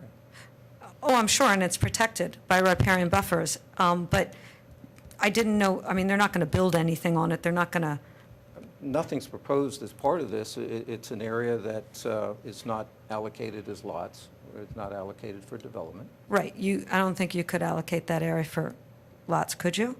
Would it be possible, Dave? Yes. Oh, okay. Portions of it, at least, I gather, is what you're saying. Yeah, I mean, it could be allocated as part of a lot. There's Right. nothing in the ordinance Okay, that right. prohibits floodplains or slopes to be part of lots. Well, they would be part of lots, but you couldn't build on them, right? Correct. I mean, Okay. you have an acre of ground. You don't use the whole acre when you build. Right, it's not perfect math. And this piece is, how big is that piece? 2.23 acres. And that feeds, Oh, wait, you lost me. Which piece are we We're at? talking about a piece, as shown on sheet 11A, adjacent to lot 4-11. and that is for these 4 homes, I take it? Or 5, The 6, open 7? space is not for anybody in particular. It's part of the development. It's for the whole development. Okay, well, it's supposed to have easy access to the home. So, like, these homes, which have no open space, they have to walk, they can't see anything, and they have to walk out here, around here, and to here to enjoy. And I don't even know how much distance that is, but it seems like a pretty large distance. My point is sort of follows up with the conservancy person, in that the allocative open space on this density modification plan that I'll go into a little later in my questions, I have some more, does not seem efficient. It seems spattered on, it's like We have a spatter shot. question. Yes, the question is, does this feed? It's 2.23 acres. Does this feed these houses? I don't know what you mean, what it feeds. Well, in the code, there is actual commentary that says that they are to be in close proximity and to be able to be used by the homes. It is part of the tract. It is available for use by all the residents of Ardrossan. And I'm going to object because the words close proximity are not in that open Okay, space section. we can read it if you want. All right, let's hear it. and I may be off my words, that's okay. Density modification development, the objectives and interpretation. It is the intent of this article to provide for modification of a lot area, yard, and use requirements in certain zoning districts. Hold on. Oh, in connection with single-family dwelling development for the purpose of accomplishing the following criteria. Number one, to encourage conservation and use of open space in new residential development. To encourage land development, which preserves trees, natural topography, prevents soil erosion, and promotes the best interests of the township from an aesthetic, ecological, and natural resource standpoint. To encourage attractive arrangements of dwellings by permitting the design and layout of dwellings to be closely related to the physical characteristics of the site in harmony with the surrounding tracts. By means of, this is B, by means of accomplishing such objectives shall be made only on the basis of subdivision and/or land development plans approved by the Board of Commissioners, which meet the purposes and requirements of the article. It is not intended that every tract of land is adaptable to the purpose of this article, and therefore the Board of Commissioners may disapprove an application. Can you find the section that deals with the specific question that you asked? The common open space shall be contiguous to the development and not be separated by the tract from existing roads. Common open space shall be land which is appropriate and in suitable condition for recreation, park site, school grounds, woodland conservation, floodplain, and other similar recreation and open space purposes. There's two others. Consideration shall be given to the arrangement and location of common open space to take advantage of physical characteristics of the site and to place common open space within easy access and view of dwelling units, at the same time preserving and enhancing natural features. Areas set aside for common open space shall contain no structure other than a structure related to outdoor recreational use. Common open space shall be made subject to such agreement with the township and such deed restrictions duly recorded in the Office of Recorder of Deeds and Board of Commissioners. Common open space within the meaning of this article. Did I already, I told you the one about, it says it should be. Common open space shall be land which is appropriate and in suitable condition for the recreation, blah, blah, blah. Arrangement and location of common open space to take advantage of the physical characteristics, and it should be made, I just read it. Yeah, whatever you read, you don't need to reread, Okay. because I heard you, but I think you were looking, well, what is your question now of the witness? There was a objection based upon the words that you used that had He close didn't like the words. proximity to- I guess my point is that as I read the article, I thought that they were We supposed need to. a question. Yeah, you do, we need a Well, question. you objected to my thing. Is this 2.63 acre for these homes here? It is for the development. Okay, and what condition is this land in? Topographically? It is along a stream corridor.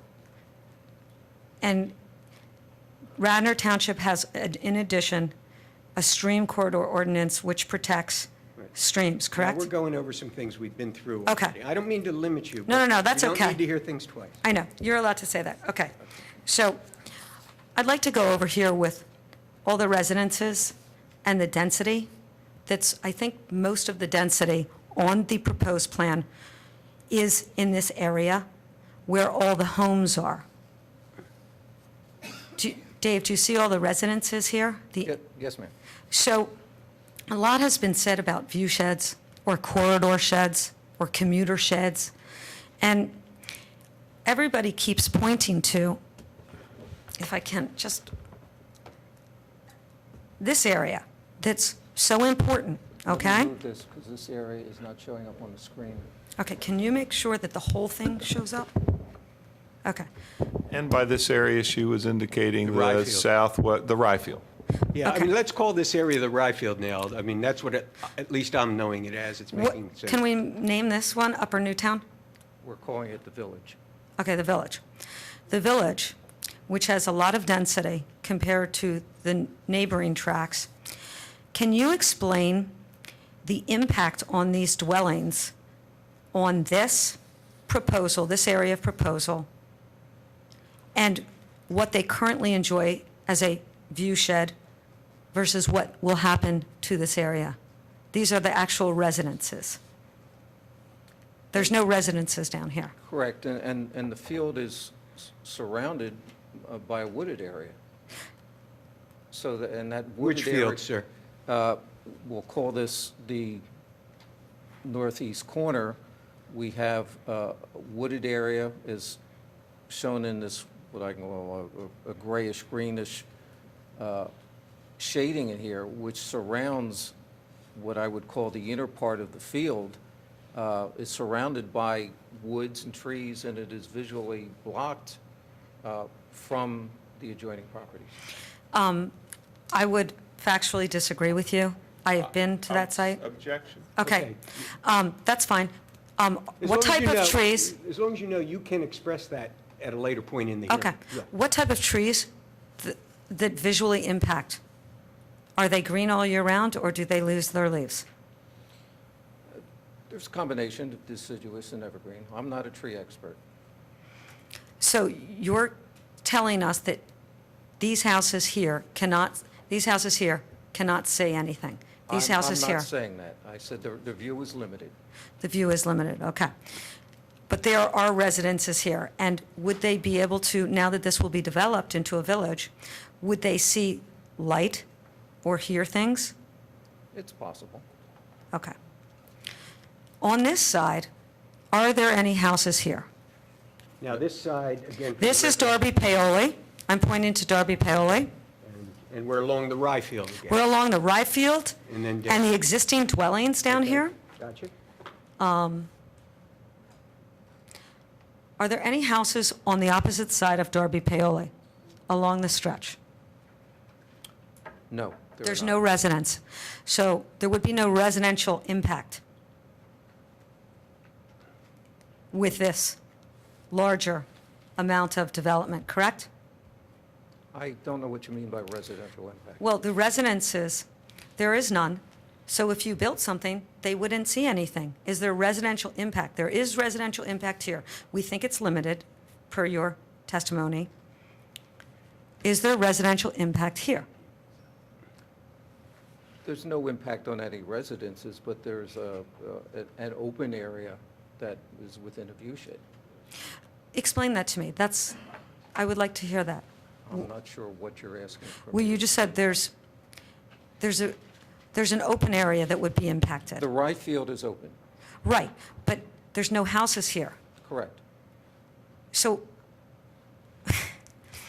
my point is, if there are no permanent residences that are paying taxes in Radnor Township right now, would there be residences calling you to say, I don't like those houses? Objection. Totally irrelevant. Okay, I guess I'm saying there's no residential impact here, because there's no There are residences no that are built. residences that are impacted by the development in that portion of the plan. Thank you. Okay. And Is that correct? is that correct? Thanks. There are a few residences on the other side of Newtown Road. There are no residences on the opposite side of Darby Paoli. Okay, great. I'm glad you brought those residences up, 902 and 904. Have you looked at where their houses are sited? Yes, I have. And where do they lie within the grade of the road? They're down further. It varies along there. There's areas that go down, there's areas that go up. In this particular area, there are two residences. Do you recall where their houses are sited? I believe they're further back. And they're, They're Am I down allowed to below state the a fact? grade. You can ask him whether he agrees that they are X number of feet from the road, if would that's... you agree if I told you that they sit well below the grade of the road so that you can only see the top part of their third floor dormer? I can't attest to that one way or the other. Okay. So in this quarter, there's no residential. There's two here that may or may not be able to see the development here. So I guess my question is, in terms of the allocation of open space, because you have to give 15% of the tract area, I keep wondering, since everybody told you this was important, why wasn't it allocated some part, since it's, what is the net tract area again? It's 27 acres minus 2? It's, what's the total tract area of this area right here? Of the rye field. Yeah, of the rye field. On the other plan, it's 27 acres is the gross area. Does that include this piece too? That includes portion of this, yes. Okay, so this side. So if you didn't build these and this, it would be 27 of the 46.6 acres that could be allocated. I'm not sure where the 46.6 acres comes from. How much gross is 15% times 311 is what? Okay, that's the open space Sorry, area. yeah. Yes, Yeah, okay. I just wanted to. It's all right, you're doing be fine. clear. Don't yeah. worry. So it's 46.6 Okay. that you get to be creative with and help the township because it's part of the thing. They want it to be nice and pretty, and it helped the residences and inside and outside. And so you could share, in theory, this would qualify for common open space. I mean, there's nothing wrong with this piece of ground that couldn't qualify for common open space, correct? It's not a defective piece of ground. Correct. Okay. That's one of my points. Now I'd like to go on to a few examples. It may be poor quality, you guys, of the density modifications right up the street from this particular development that are already built, that people like, that their common open space allocation was allocated. You said you worked on a few, so I'm going to try and put up some exhibits. They may not be of good quality. Here's Brook Farm. Can people see this at all? No. It's really, all they have to see, I'm really trying to get the design of the roadway, okay? And It's getting show- better as they're focusing in on it. Okay. If you can move it more into the center. Can we move it? Sure. I'm working backwards. Okay, all right. And Now, what is this, ma'am? we're in Ward 3, this tract that they're talking about for the application. Mr. Bola is in Ward 3 of Radnor Township. There's 7 wards. There is a lot of open space in the ward, and there's been a lot of density modification subdivisions already approved in the ward on large tracts of land. And when I studied the design of this and how they allocated the open space, this particular one was very unlike all the other ones that have already been passed. Okay, but what I'm asking you is, what is this piece of paper that you now have? It is the Google Maps aerial of Brook Farm. Farm, which I would like to give you the address and what they accomplish. So,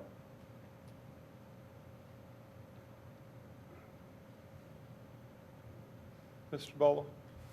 Yes. I'm going to object to this whole line of cross-examination on the basis that it does not go or attempt to show any defect in the plan. There. Well, I don't know what it's attempting to show yet. I understand what your objection is.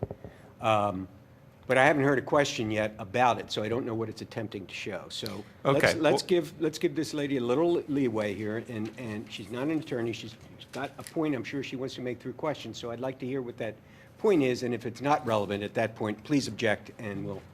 Thank you. that's fine. And then one other very important matter is that my pen just ran out of ink. So I need to borrow a pen. Never mind, it's taken care of. Thank you. All right, I'm sorry, ma'am, please go ahead. Okay, I took 4 examples of density modification already approved that went through all of the machinations, and they all had one thing in common. And Dave has worked on Brook Farm, okay? And Brook Farm's allocation of open space was forced where, Dave? Was what? It was designed, all of them are designed the same way. No, you said it was something. Well, I they- guess, I don't know, because this is so said different. forced. I did Oh, say forced. forced. I don't know if that was the end result. I'd like to Okay. know what you remember and how it got allocated to preserve the corners. They all seem to preserve the corners and the entrances. The one, It's been- apparently you worked on at least one of these. It was Can you 15 answer? years ago, and I'm running out of steam today. But if I recall, Brook Farm was a piece of property bordered similar to this along Darby Creek. The Darby Creek watershed, as I recall, was preserved as part of the open space because, again, of its environmental nature, the stream corridor, the wooded area. I believe that's what you're referring to. Well, actually, they took some of the wetlands, connected it with the requirement and the buffering, and of 80 acres, they preserved 36 all in one area, which resulted in a great impact of beauty, I guess. So, yes, you are correct in part, maybe not in total. And I think, again, in that one, there was additional lots created as a result of the open space, so I think they probably benefited from a larger density as a result of that. I'm sure they did. They're without the view of the commuters or potential hikers, or the residences, if there are some. Did you say you worked on the other one I'd like to discuss, which everybody in our planning commission and everybody in Radnor Township zoning seems to love? Objection. Inverare. Ask a question. Inverare. Are you familiar with Inverare? I pronounce it Inverie. I don't know if that's Inverie. the That's simple for correct me. way. I like that. I did not work on that. Okay. There's 4 within probably 200 meters of this site. Would it be unusual to design one that looks so different? There are 4 what? There are 4 mod- density modification, and this one is very unusual. Again, On the it allocation depends of on the open space. topography of it depends on the site, it depends on the goal of the developer. Of the developer. Okay. Let's go on to a few more things.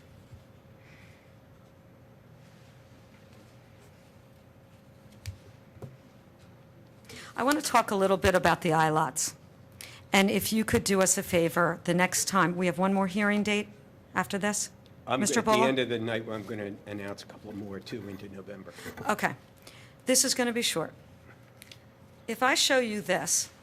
Can we put this up? I'm going to take this stuff away.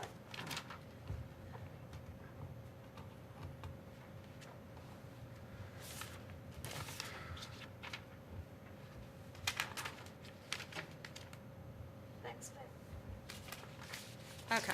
Now, this is something that could be spelled I-E-Y-E lot, but Yeah. but go Oh, ahead. my God. iLots and Very, or whatever.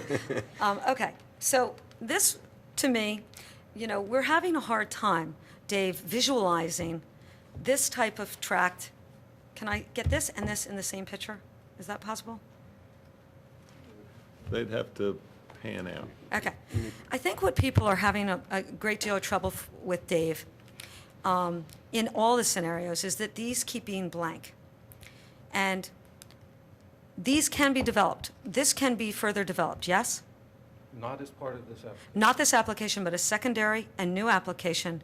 It is buildable land. The topography of this is what, Dave? What is the topography of, this is the heart, I'm going to call it. It's rolling land. It's rolling land. Could you build on it? Sure. Okay. So in a secondary application, if that's the right term, you could come in, and how big is this?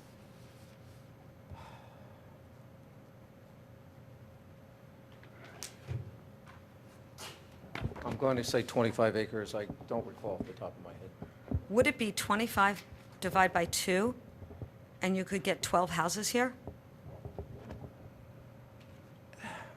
I think we're talking apples and oranges here, because any further subdivision would have to be based on a continuation of this conditional use. There would have to be, It would be a there would modification have to be of a any... modification, there would have to be additional open space created. Well, we were told in the meeting before this at the Planning Commission, Well, wait. no more additional open space would be created. We were told that at Planning Commission.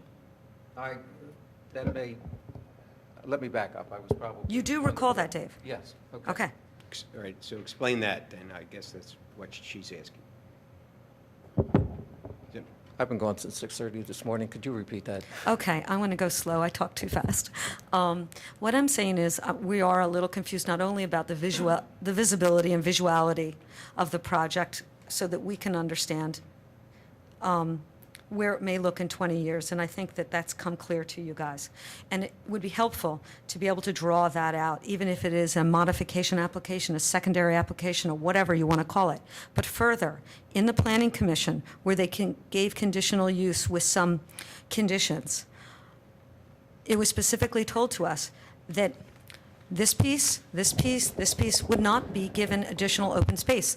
Dave, which is it? Yes or no? This is a legal question, not an engineering question. It's an ordinance question. This is 311 acres. If you don't want any more density than 154 units, you're only required to have 15% open space on the 311 acres.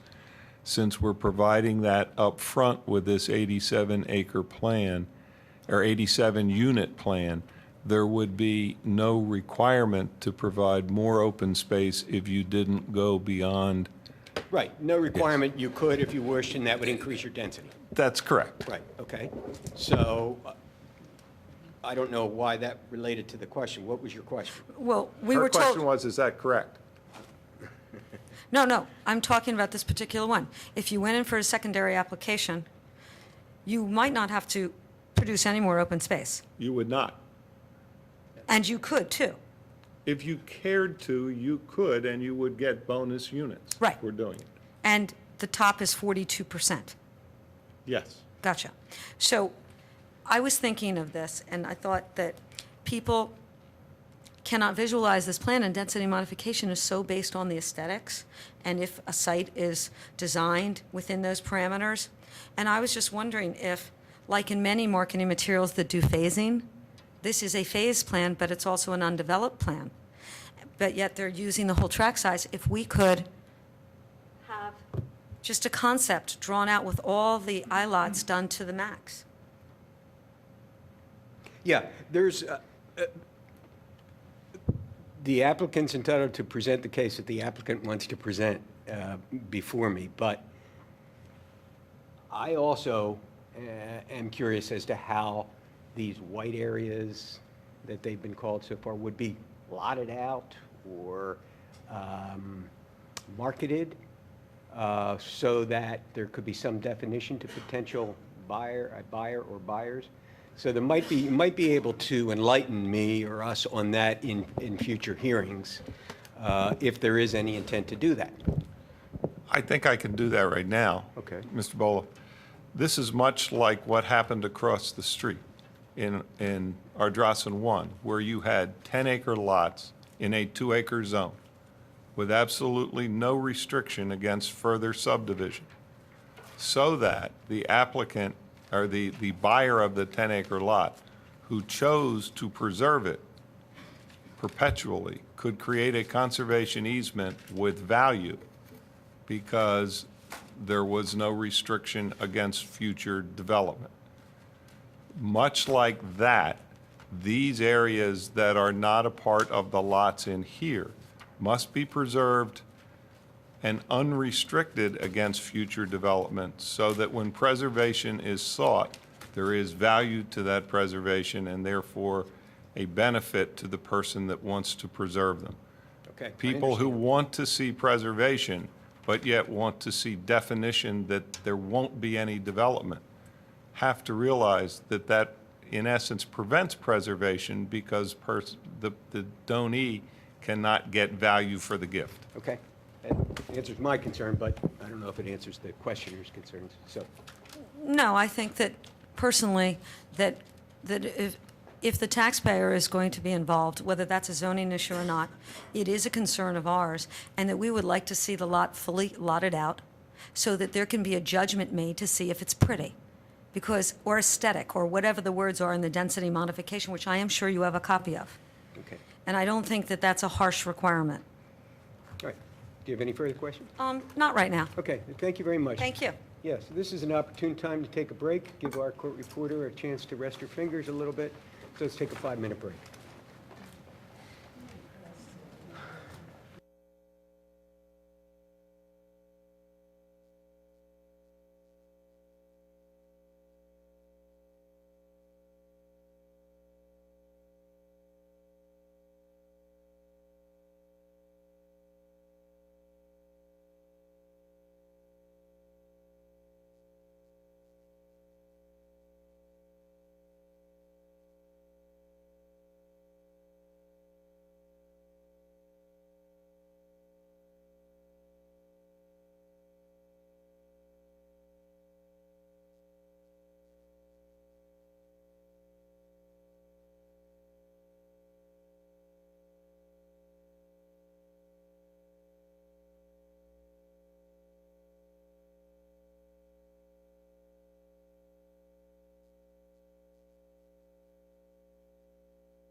Okay, ladies and gentlemen, let's try to reorganize here and resume this hearing, get as far as we can this evening.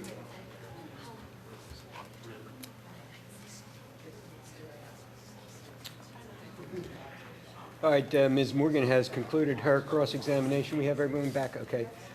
Ms. Price?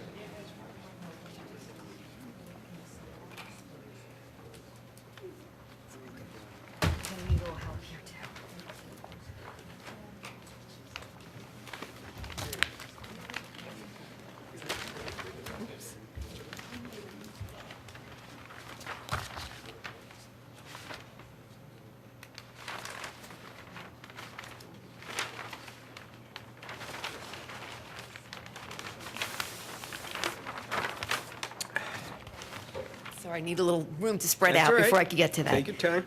Okay.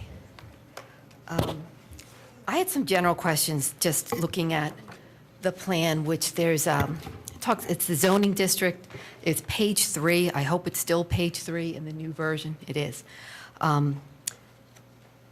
My question was, when I looked on here about streams and floodplains, there's a note that 14 acres was in the floodplain under FEMA maps. And it seems to be maps with an S, so like for multiple years, FEMA had designated at least 14 acres as a floodplain. And then there's an asterisk saying the floodplain calculation is now 0. Can you explain that?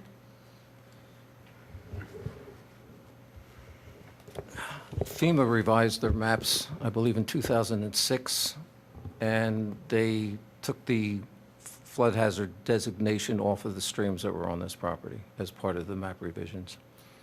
Well, under the floodplain conservation district, even if it's not designated as a floodplain conservation district on a FEMA map, could you do a hydrological profile analysis to see if this area is a floodplain? One could be done. I also have another document to show you. It's a zoning chart that I had received. Let me see if I'll pull it out.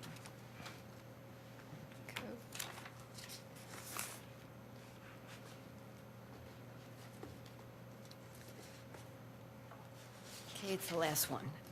On this zoning chart, I don't know if you want to mark it. I don't know what exhibit you're on. Do you have, I'm going to hand it up. I don't have it off the board. I know the township has it. It came from the township. you don't? You'll You have to have- share. You'll provide copies to the rest of the parties? Wait, This wait. is your document. This is This is is ours. NT7. Okay, Okay, So you don't need, we don't need to Okay. remark it. okay. okay. I had a question on here. When you're talking about the conventional zoning, you have a notation that there are wetlands under the conventional zoning. Can you show me where that is on the development? There were wetlands delineated in, What are we What looking at? is- I'm sorry, Mr. Fiorello, I don't know which exhibit. I am looking at right now at sheet 11A, it's also on sheet 11 Of MT of 16, MT 16. 11A, okay. I guess I would call that as the Phase 1 open space area. There's a common open space shown as 9.92 acres. And there are some wetlands that were delineated within that area. Okay, and you can't build on the wetlands, can you? No. Okay. What happened to the floodplains that were designated? And can you tell me where the original floodplains were that had been on the FEMA map? What areas were they? They were along the two tributaries, Camp Run and,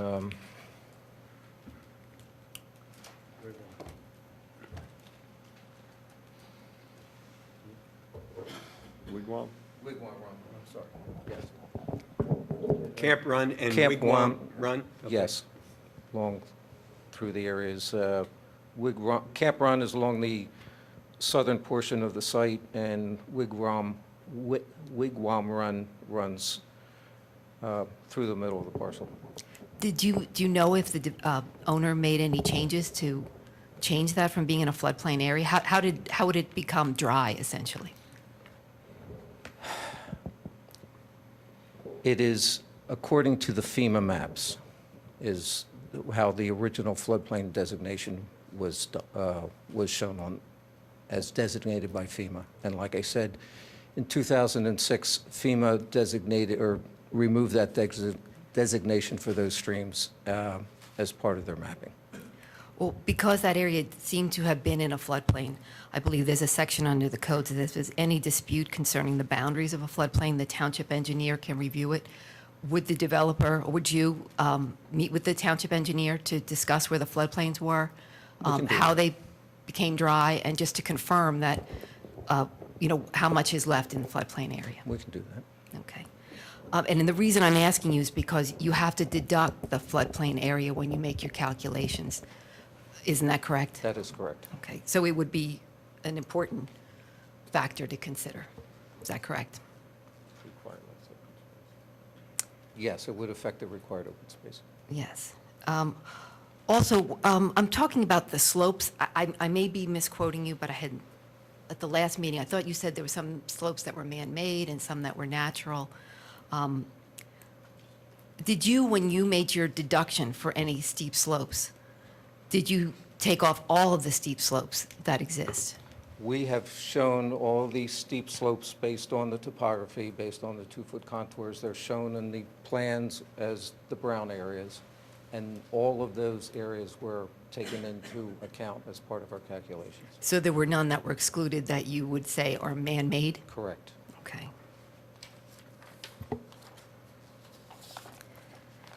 Did you exclude the roadway that goes to the main house from the overall calculation? We did not include, no, there was no rights of way associated with that roadway as part of the calculation. We subtracted out the ultimate right-of-way of Newtown Road and Darby Paoli Road. But the existing roadway to the mansion is a driveway right now. I'm looking at your plans, it's owned by a different trust, and it seems to have a notation that The it's... whole, there are several different parcels as part of this overall 311 acres. Those parcels are owned by, I think, Mr. Snyder described that in the first meeting. They're owned by the two trusts. So, while the driveway's on one, there's other parcels on the other, but it's still part of the 311-acre tract. So that roadway is subject to this development? Yes. It doesn't have exclusive rights that it cannot be considered as part of the overall development? That is correct. Okay.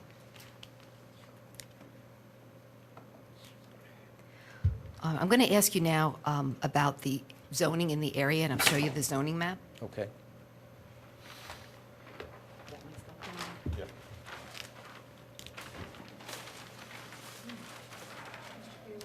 Yes. Thank you.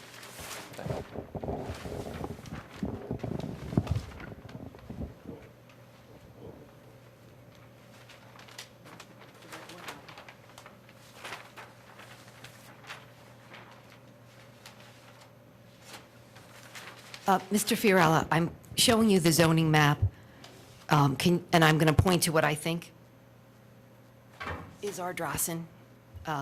Would you agree this section here is Ardrossan?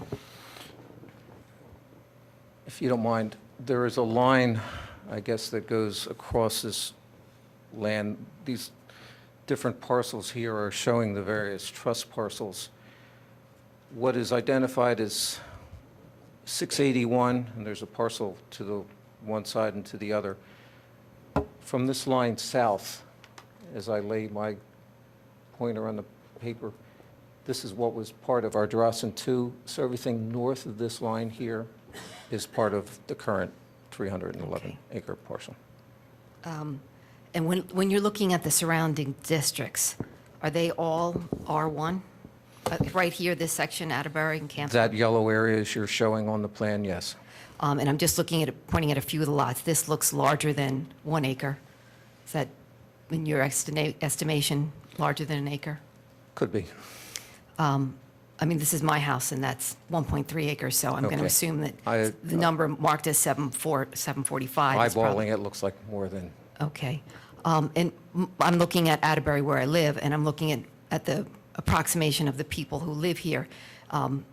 Just eyeballing it again, it looks like they're about 1.3, maybe 1.5 acres. I'll take your word for it. That if yours is 1.3, I'd say the others are equivalent. Okay. And that across the street here, you had talked about, I guess that's Ardrossan, was that one? Ardrossan 1. yes. Okay, and those are 10-acre lots? It's AC zoning.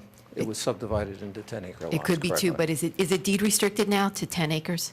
There were conservation easements placed on the properties, Okay. so I guess, I don't know if that's a deed restriction. That's a legal term that I'm not, it is conserved so that it cannot be further Developed. developed. So, and over here is the Willows Park, right? Is that correct? This, I believe, is Skunk Hollow. Okay. And this PLU zoned. But that's all open land. Yes. And I'm looking around here, do you see any acreage that is less than 1 acre in any of these zones? Well, you're looking at the R1 zoning, and the R1 zoning is a minimum of acre, so that I'm going to say that they have to be at least 1 acre. Okay. Now, when in the density modification code, it says the whole idea is to encourage attractive arrangements so that they would be closely related to the physical characteristics of the site and in harmony with the surrounding tracts.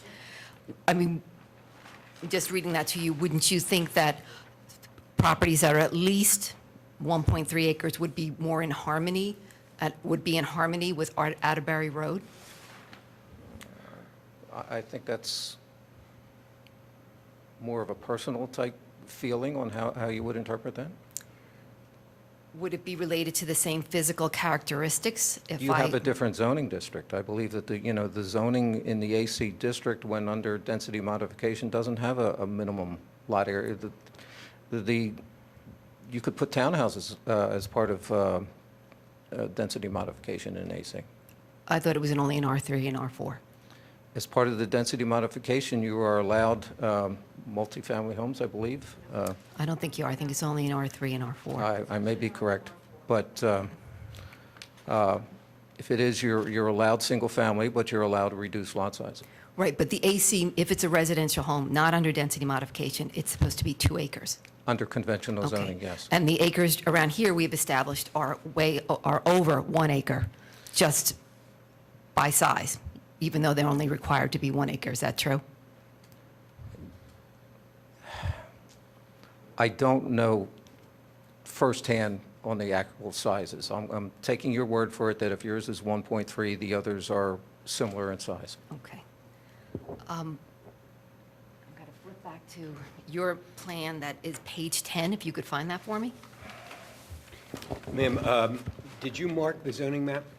No, I didn't. And I'll tell you, I would like to receive it. I don't have, the zoning map wasn't part of my ordinance, so I'm going to label exhibits from you, if I may, P exhibits, P per price, and I'm going to label the zoning map that you referred to and referenced in your questioning as Exhibit P1.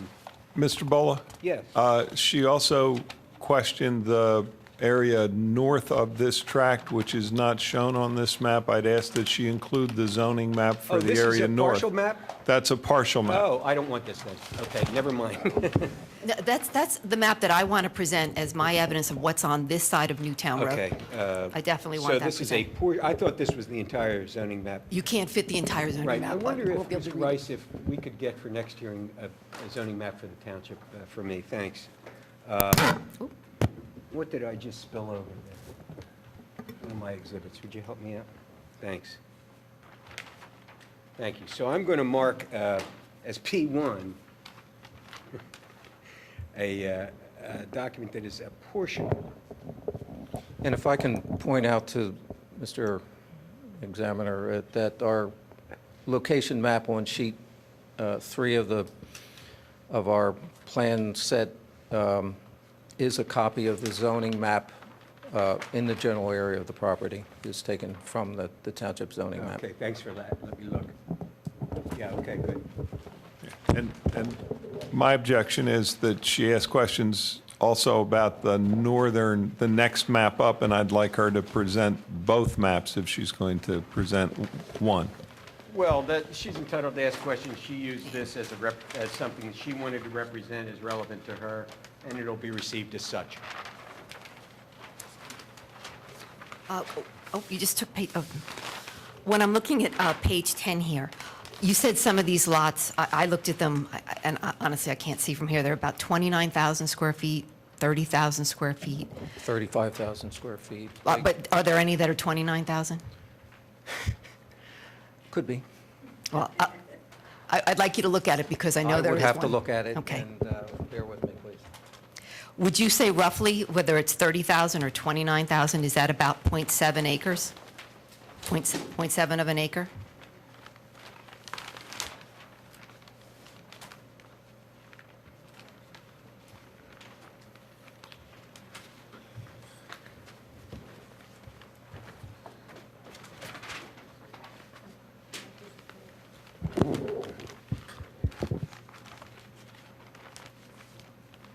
Mr. Bolo, where are we going with this? The sizes are shown on the plan. Well, apparently the questioner just wants to compare the size of residential lots in the vicinity to the subject property, But that's been asked, suspecting that's relevant. that's been asked and answered 6 Well, no, times. she's now asking about a different part. I'm going to let her go for a while. And I believe the point of asking is that the whole density modification, it's not a bonus windfall for a developer. It's supposed to be aligning properties for the aesthetic value and to be in harmony with the neighborhood. So that's why I'm asking these questions.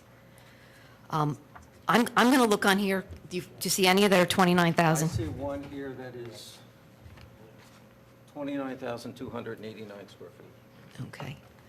And I'm going to do a quick count. I already did these. Most of these are in the range of 29,000 to about 31,000. Is that correct?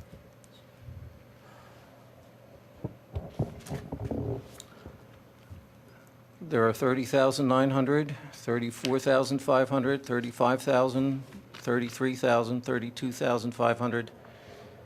I'm going to say they're closer in the area of 32,000 to 33,000. But none of them are an acre Correct, in this. And the same over here. correct. Are any of those below 30,000 square feet?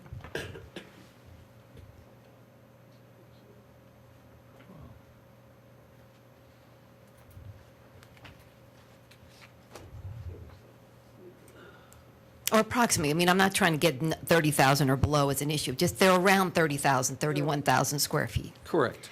And I did a rough count. I have about 45 of the homes are about in that size range, about 0.7 acres.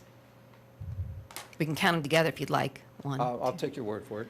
so about 45 of the proposed homes are about 65% of what the standard 2-acre lot would be required if you had done conventional zoning. Is that correct?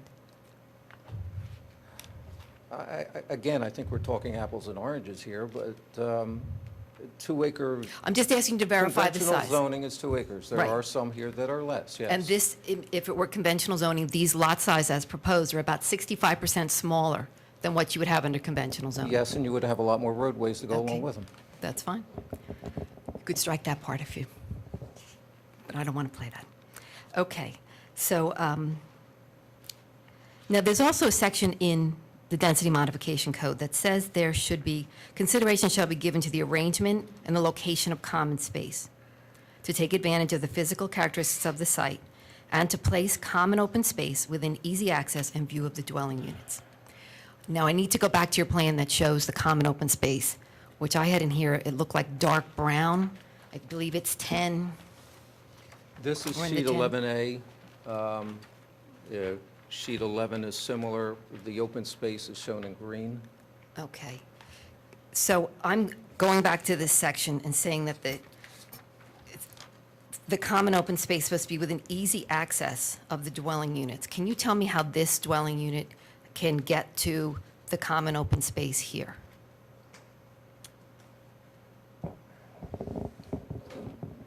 Walking. Wouldn't they be going trespassing across private property? Is this commonly owned? It's not an engineering question I can ask. John, maybe you can, I mean, it's the simple question. This is not dedicated, that is not dedicated open space. this is not open space. It's- So this it's person could non-buildable. not get to the common open space here or here. Which person could not?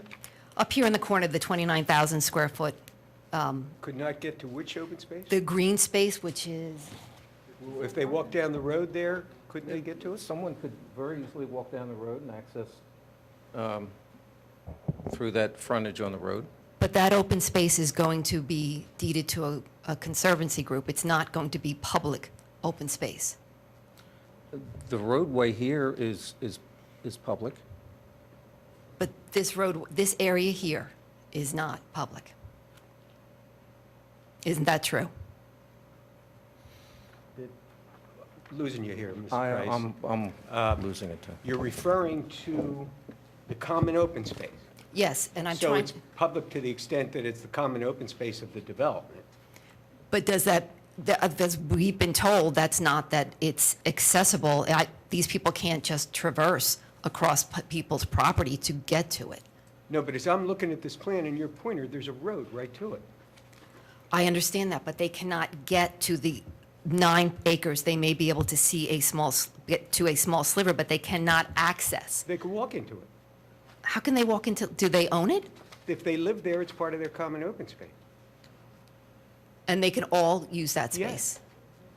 Okay. Can they see it? Because the common open space has to be within easy access and view of the dwelling units. What common open space would say 2.6 be able to see? I'm not sure it says it has to be viewable by every unit. I'm just reading the code, and it's section 28-91D. It has to be within view of dwelling units. It is in view of dwelling units. Is it in view of these dwelling units? It's in view of dwelling units. I agree. I'm asking you specifically, is it in view of 2.2 or 2.3? I imagine if someone standing or sitting in their house, looked across the street and looked over the field, would see that open space. Well, I would believe that's conjecture, but I'm asking you if these houses are blocked by another house. Argument now, I mean, it's. Well, I think I've made the point that you're supposed to be able to see the open space, and the open space is reserved to, You've asked a number Archaic of area. questions, and he's given a number of answers. Your questions are not evidence. His I- answers are. I agree with you. Okay. I mean, you'll have your chance to present the evidence, but questions are not evidence in any hearing. There's also section 280-91F. It says what common open space means. And it says it's within a development site for the use and enjoyment of residents of the development or the public. Is the public going to have any access to the common open space that you know under this plan?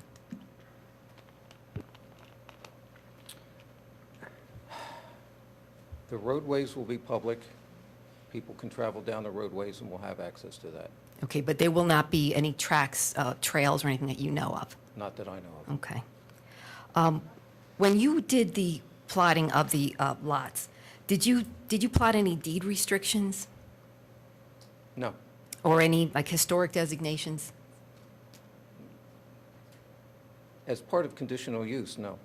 Okay. Have you done it at all on a survey for the owner?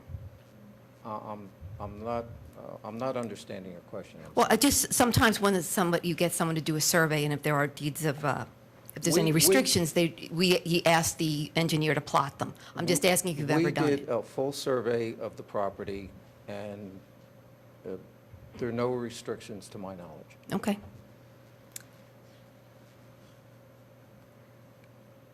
All right, and I have to ask, there's another section of density modification that says 280-98C, adequate vehicular and pedestrian access shall be provided.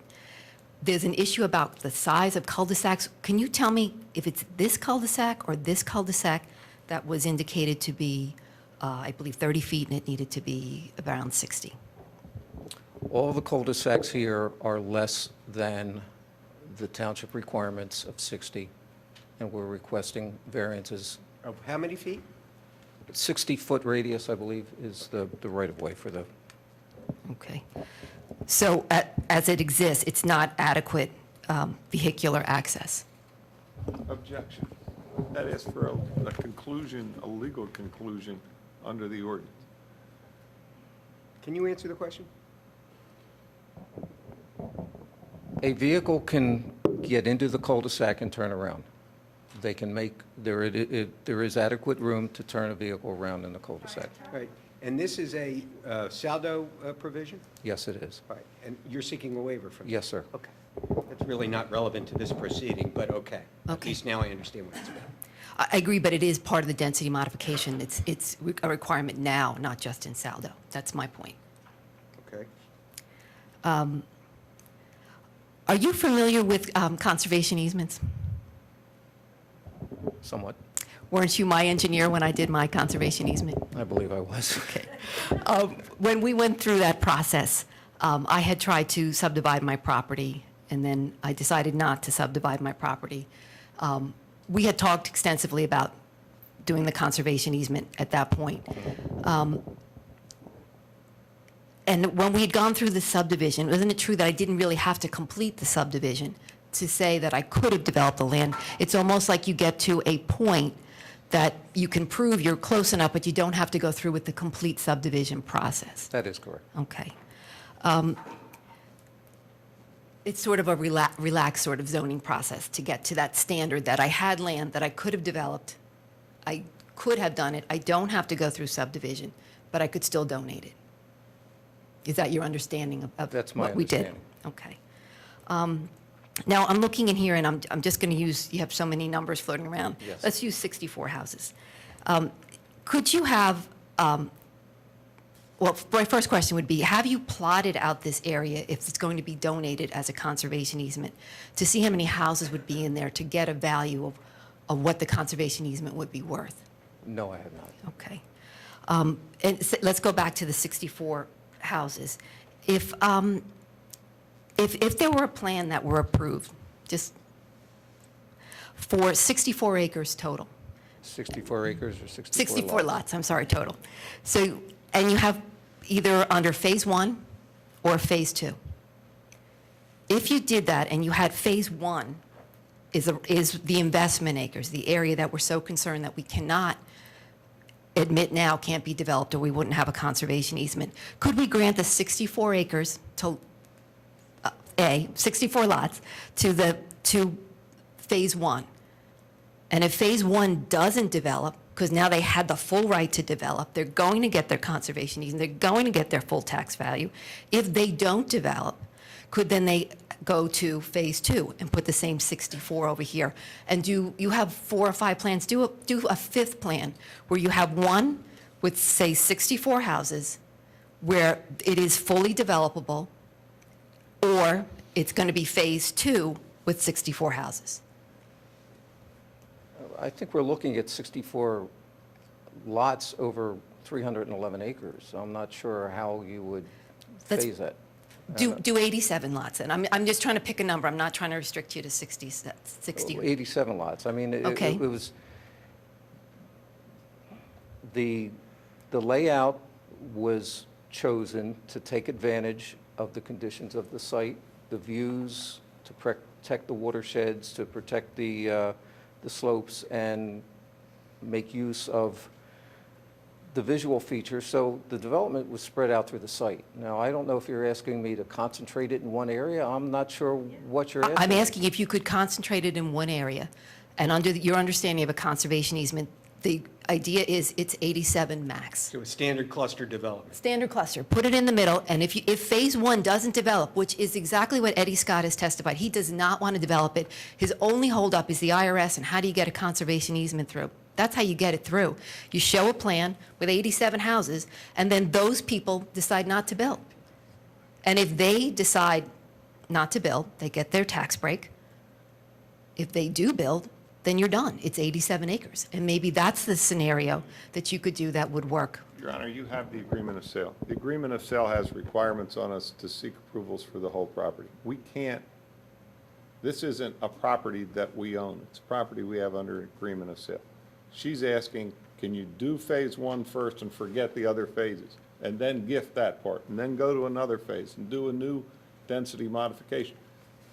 That would be our option to do it, but there's no requirement under the law for us to do that. And so this is totally irrelevant as to whether we could or couldn't do it that way. It's my role, and thank you for calling me Your Honor, I'm not Your Honor, but it's my role to sift through the evidence that's received in this hearing, to attach the relevance to what the conditional use is about.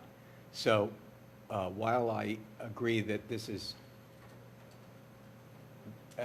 close to not being relevant, it has a certain amount of relevance that I can weigh in my decision. So I'm going to let her continue somewhat on these questions. I haven't heard anything truly objectionable. I understand, Mr. Bowler, but and I'm sorry to downgrade you so No, it wasn't a dramatically downgrade. first. I would consider Okay. it an upgrade, but go ahead. What we're here for is to determine whether there's anything that we're proposing that wouldn't comply.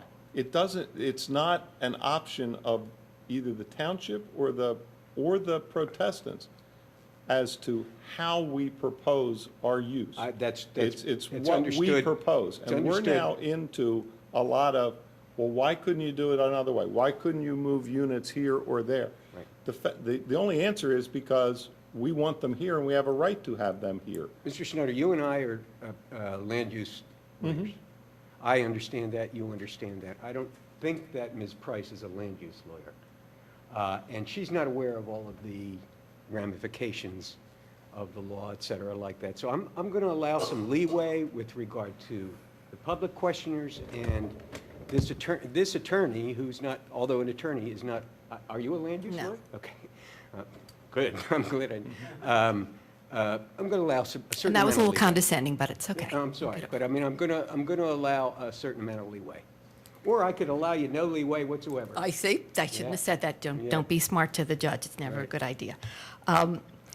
My point is, we've spent probably half an hour, 40 minutes of Mr. Scott testifying that he'd like to explain what he could do with the White Acres, and I'm just offering a suggestion of what he could do with the You're White offering a Acres. hypothetical. A hypothetical that could effectuate his purpose, which I think would end And I'm letting you go. a lot of issues for a lot Right. of people. Okay. So I'm just saying, that could be a scenario that you could develop, 'cause along with your 4 plans, you could have a 5th plan that says 87 houses in the investment lots, White Acre, or 87 houses elsewhere.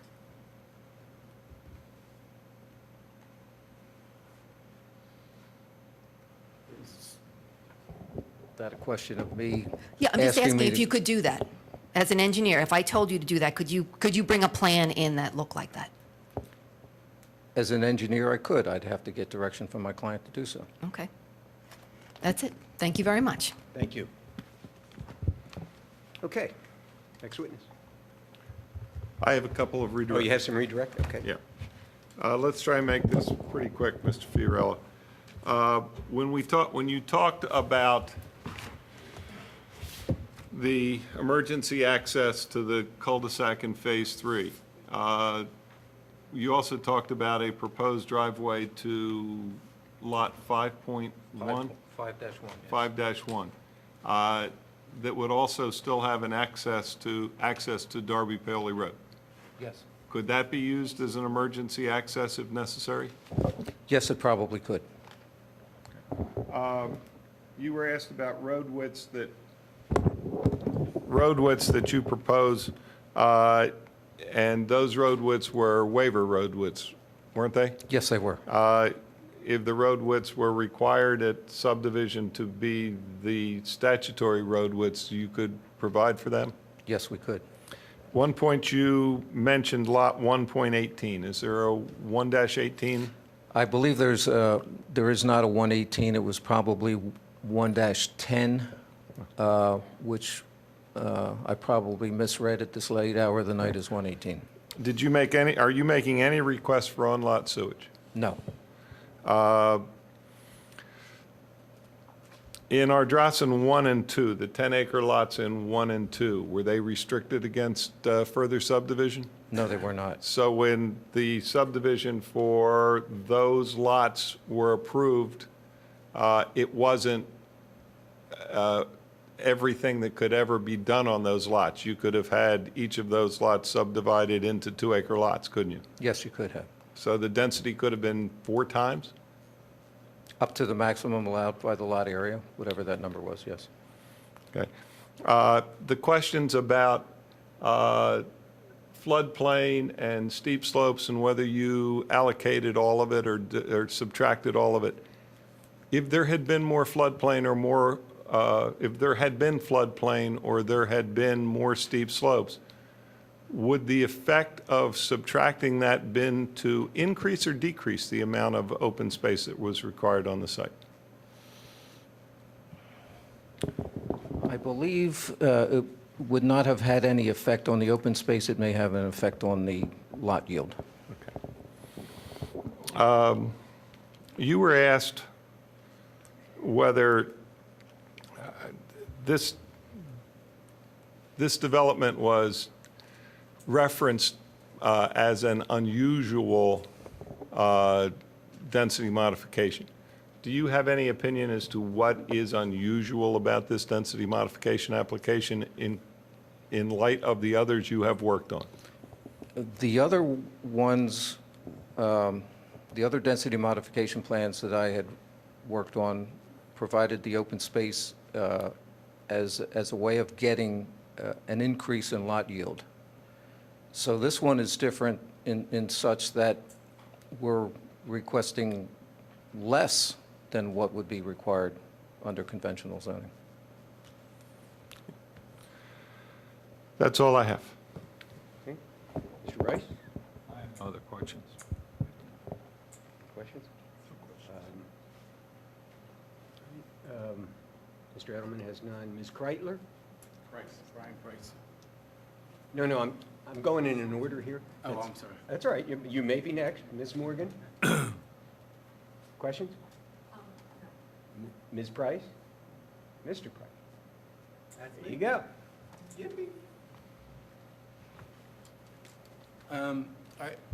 Brian Price from Atterbury. I was, what is the total acreage of the parcel? 311.54 acres.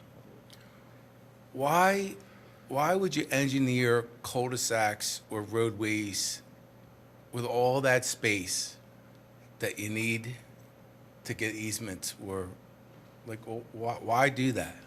Why wouldn't you just, if a fire truck, a 50-foot fire truck comes down, it's got to back its way out. A trash truck every day, it's got to back its way out. Why would you engineer something like that? With all the space you have. Well, the intent is to keep the disturbance, the amount of impervious cover, to create a low-density type development that would not require all that extra pavement and the stormwater runoff and the management that's required to accompany that. Along Newtown Road, there must be like 2,000-3,000 trees. They've elected to put a roadway right on top of them, cut every single tree in their drip line to access whatever fees this is here and the 4 lots in the back. If they had reversed it and put the road in front and the backyards up against the natural trees, probably 5 billion years worth of trees lined up there, that would help. Our roadway is set out behind. Right along all these trees, like, must be 5,000 trees, and you've got your That's roadway Newtown. right on top of it. That's exactly where Newtown Road is. I mean, we're not putting any new roadways in that area. Your roadway to access these properties is right up along your buffer. It's not. The roadway that accesses these properties is this cul-de-sac here. What are these? This is a roadway that comes through here. This is the wooded area I'm showing in the grayish green along the boundary. Our roadway is outside all that wooded area. It's on top of it, though. What is this? There's Relax, honey.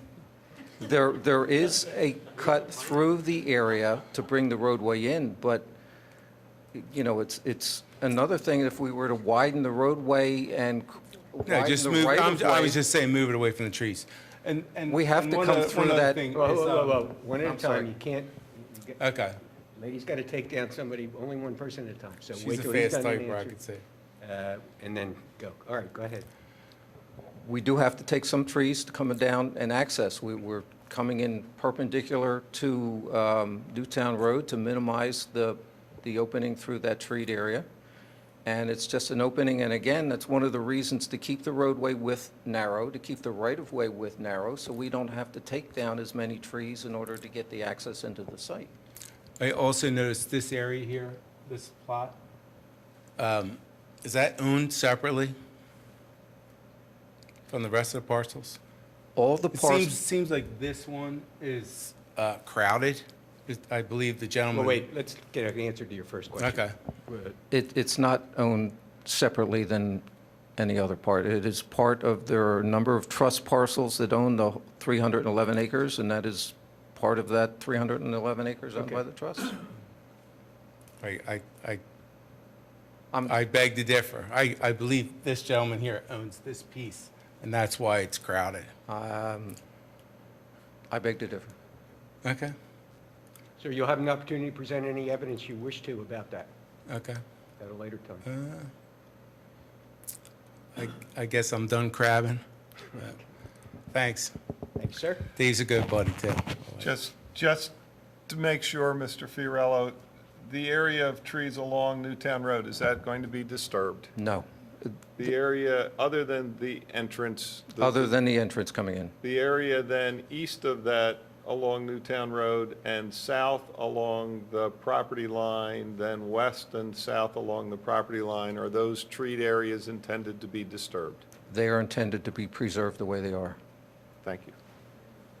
All right. Any other questions from any of the parties? Okay, next witness. Greg Richardson, please.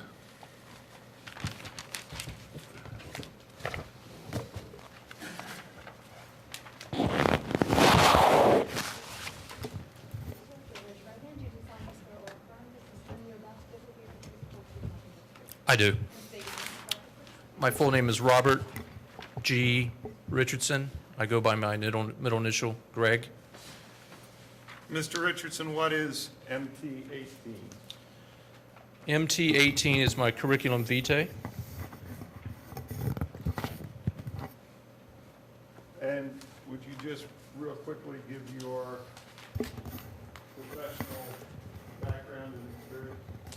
Yes, I'm a senior vice president and a principal with traffic planning and design. We're a full-service transportation engineering firm located in Pottstown, PA. I've been with the firm since day one, 1989. My areas of expertise are transportation planning, highway design, signal design, environmental as it pertains to noise and air quality. I have a Bachelor of Science in Civil Engineering from Virginia Polytechnic Institute, better known as Virginia Tech. I, again, have been working in those three primary areas, transportation planning, signal design, and highway design, since 1989. I work on a variety of different types of projects, from the private side, representing developers, as well as representing private or public entities such as municipalities and the Pennsylvania Department of Transportation. I'd ask that Mr. Richardson be accepted as an expert in traffic planning and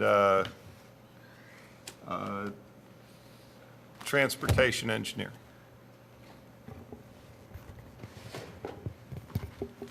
Very good. And cross-examination, Mr. Rice? Just a couple questions, Mr. Bowe. I'm familiar with Mr. Richardson, but Mr. Richardson, are you a township engineer or traffic engineer with any municipalities? Yes. Which municipalities?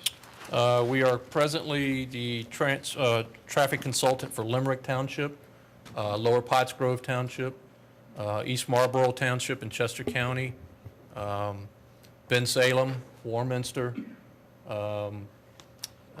Skip-Hack Township, and several others. When you say "we," are you? My firm.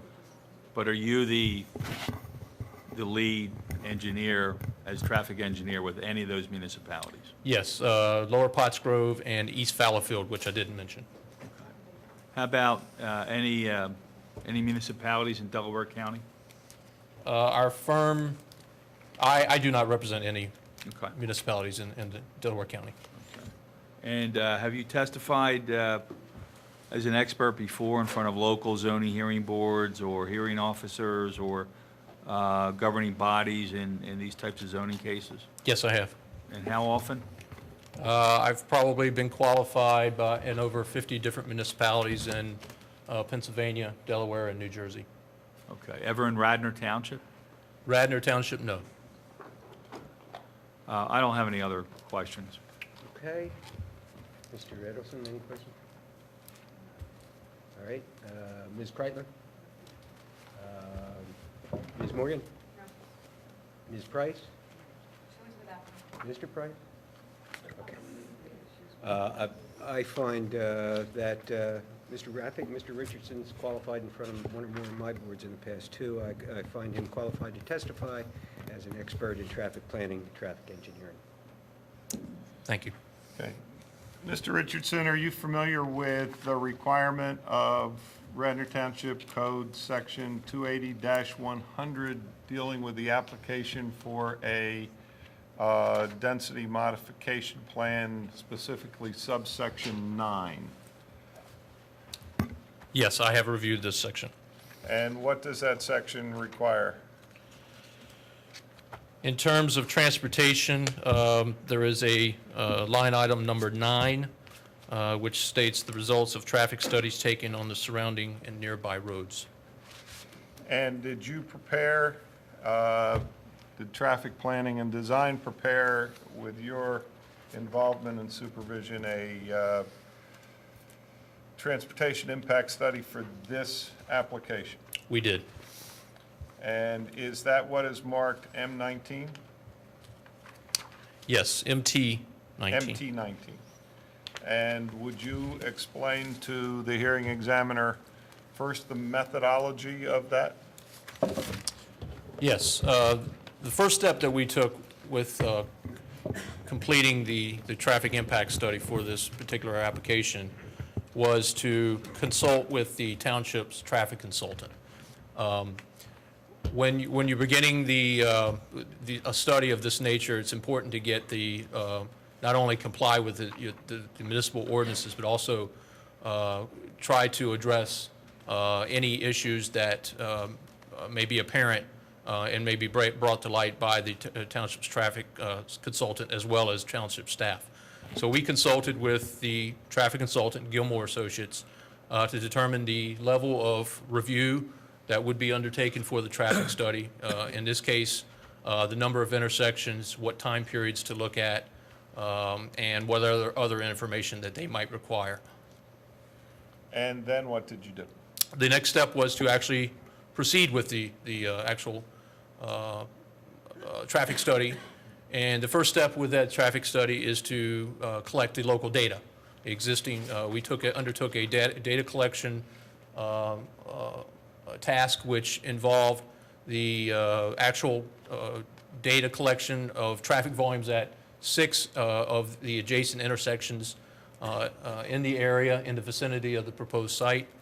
We looked at, and specifically, the intersections of Radnor Chester and Conestoga Road and Newtown Road, Radnor Chester and Newtown, Newtown and Abrams Lane, Newtown and Darby Paoli, and Brook Road and Darby Paoli.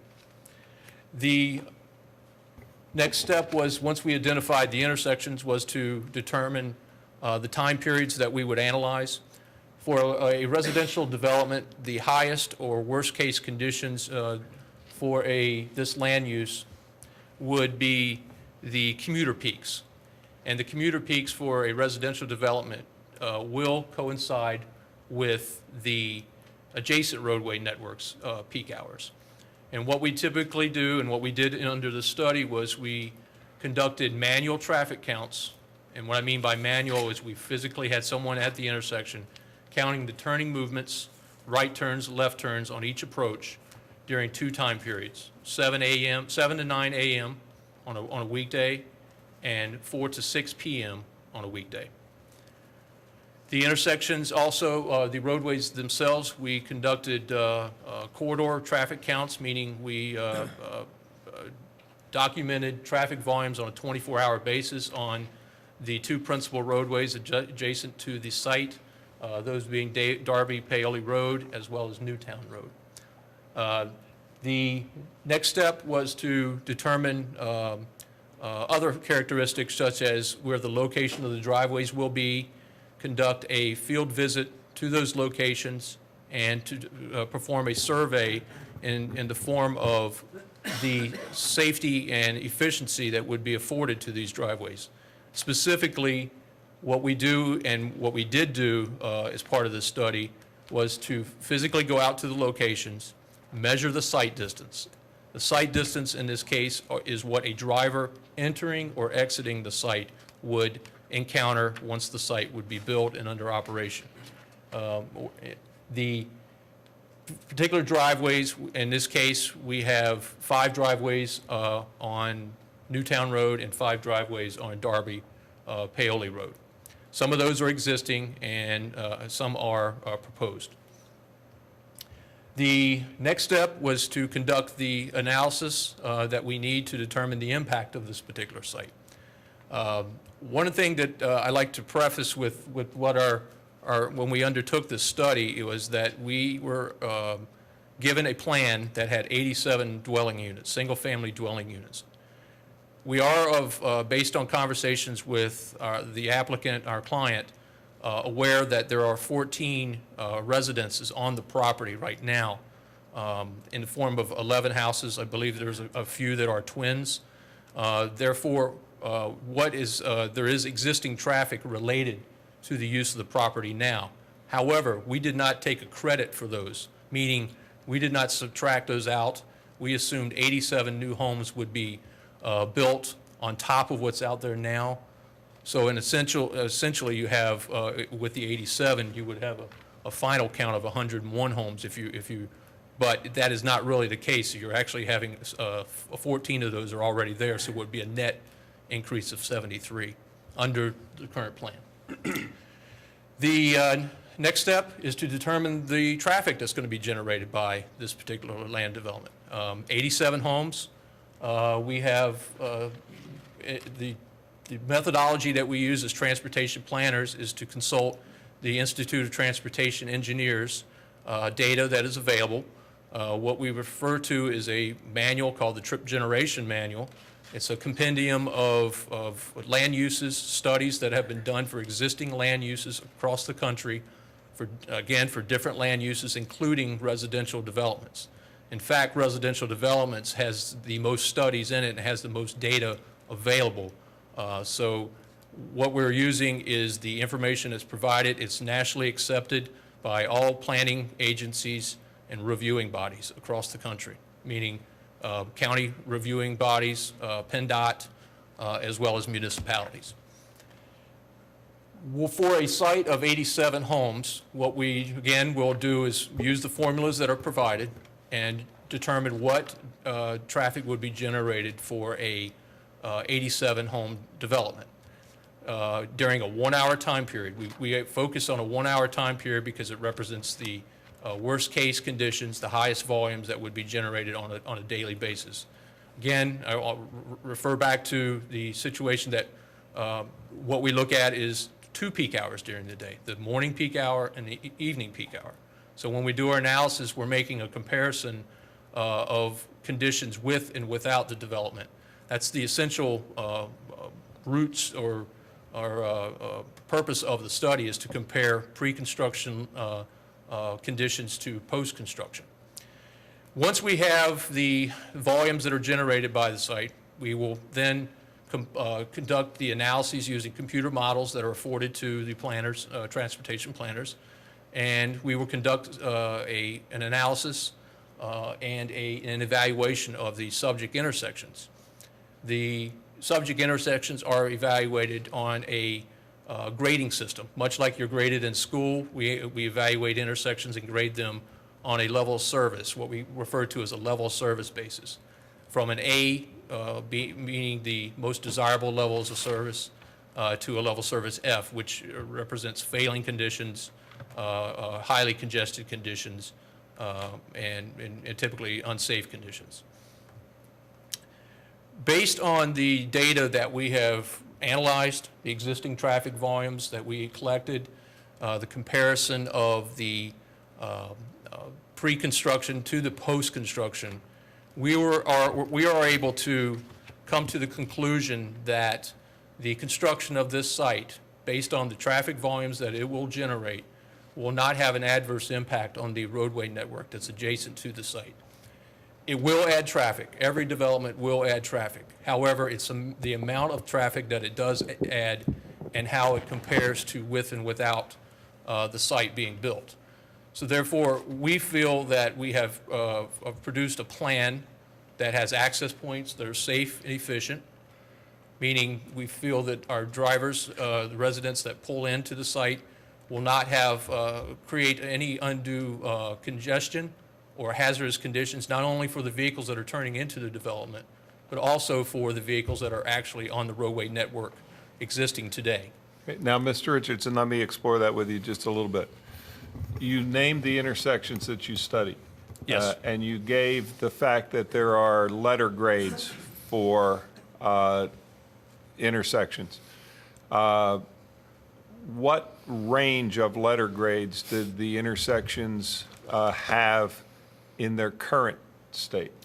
Their current state, meaning existing conditions, all intersections that we looked at either had a level of service A or a level of service B, and the majority of them are level service A, meaning the most desirable levels of service.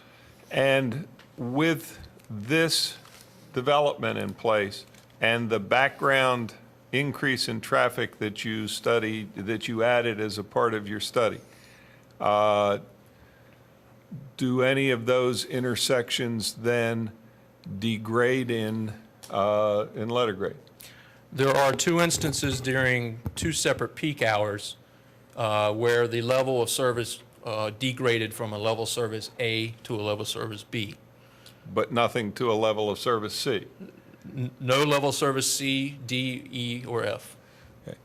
And with respect to the new points of access, your new intersections, obviously they don't have existing levels of service because they don't exist. What levels of service will they have once this project is developed? Level service A. Okay. Now, in addition to studying levels of service, did you study the site distance and the visibility of access for these developments? Yes, I did.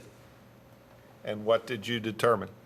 We determined that for each proposed driveway and each existing driveway on Newtown Road, the site distance will exceed what what PennDOT classifies as the desirable site distance. Desirable site distance, there's two levels of site distance.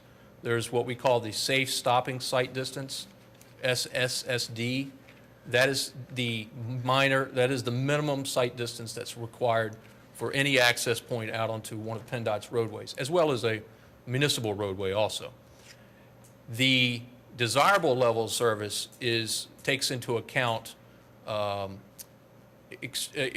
conditions. It gives safety factors built in, and the number is actually increased to, again, account for situations that may involve people that are traveling higher than the speed limit, or other conditions that would afford, such as inclement weather or roadway conditions. So there's a factor of safety built in.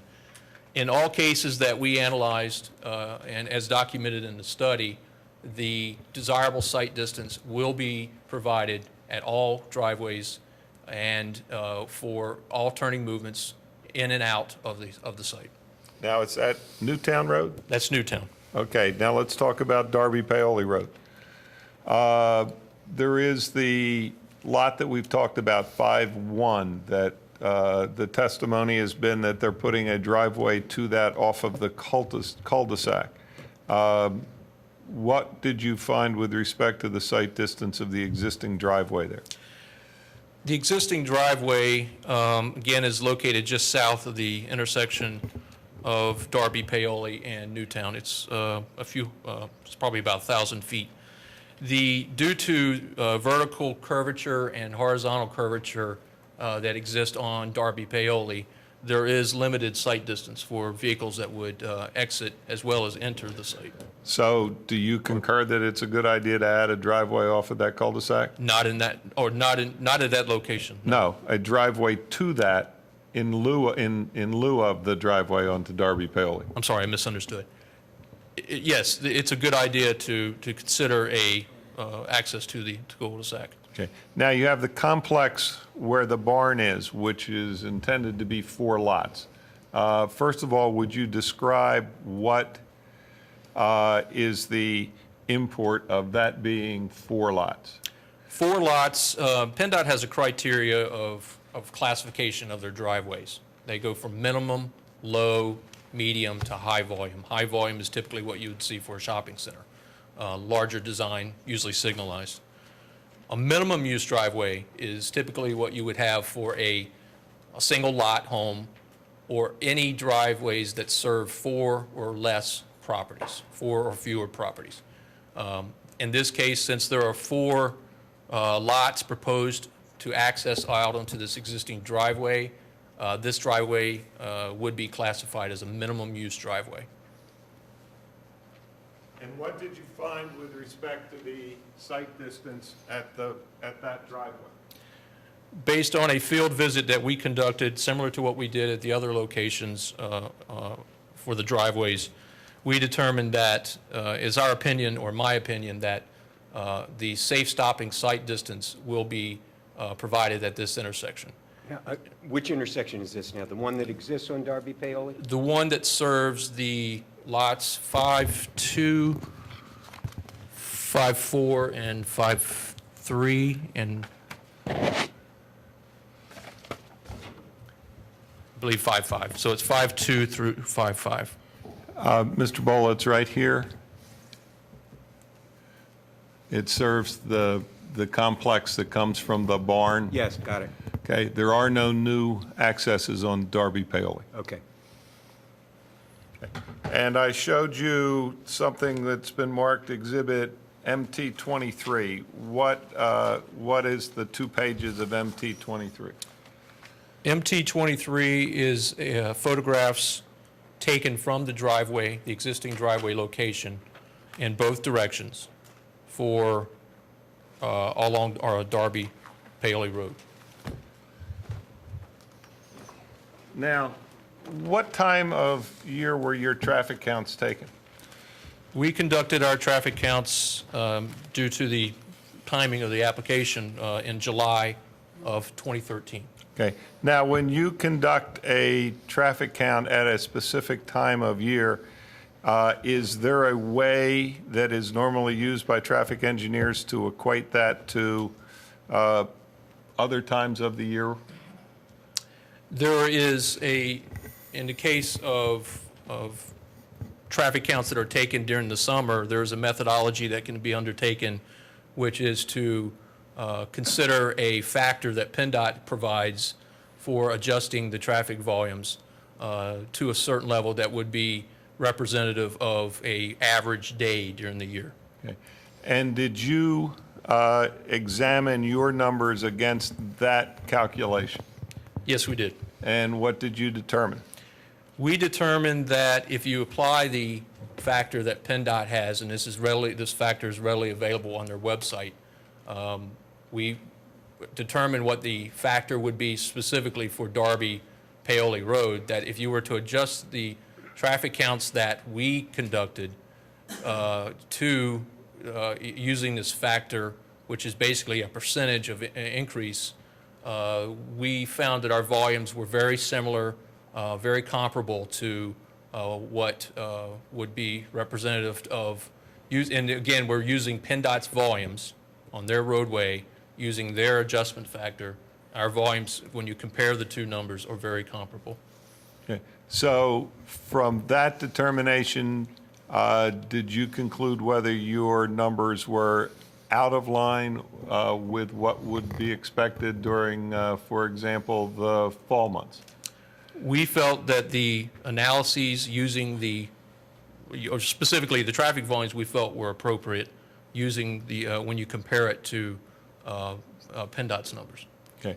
And secondly, did you offer to do backup counts, spot checks after school year just to confirm those numbers?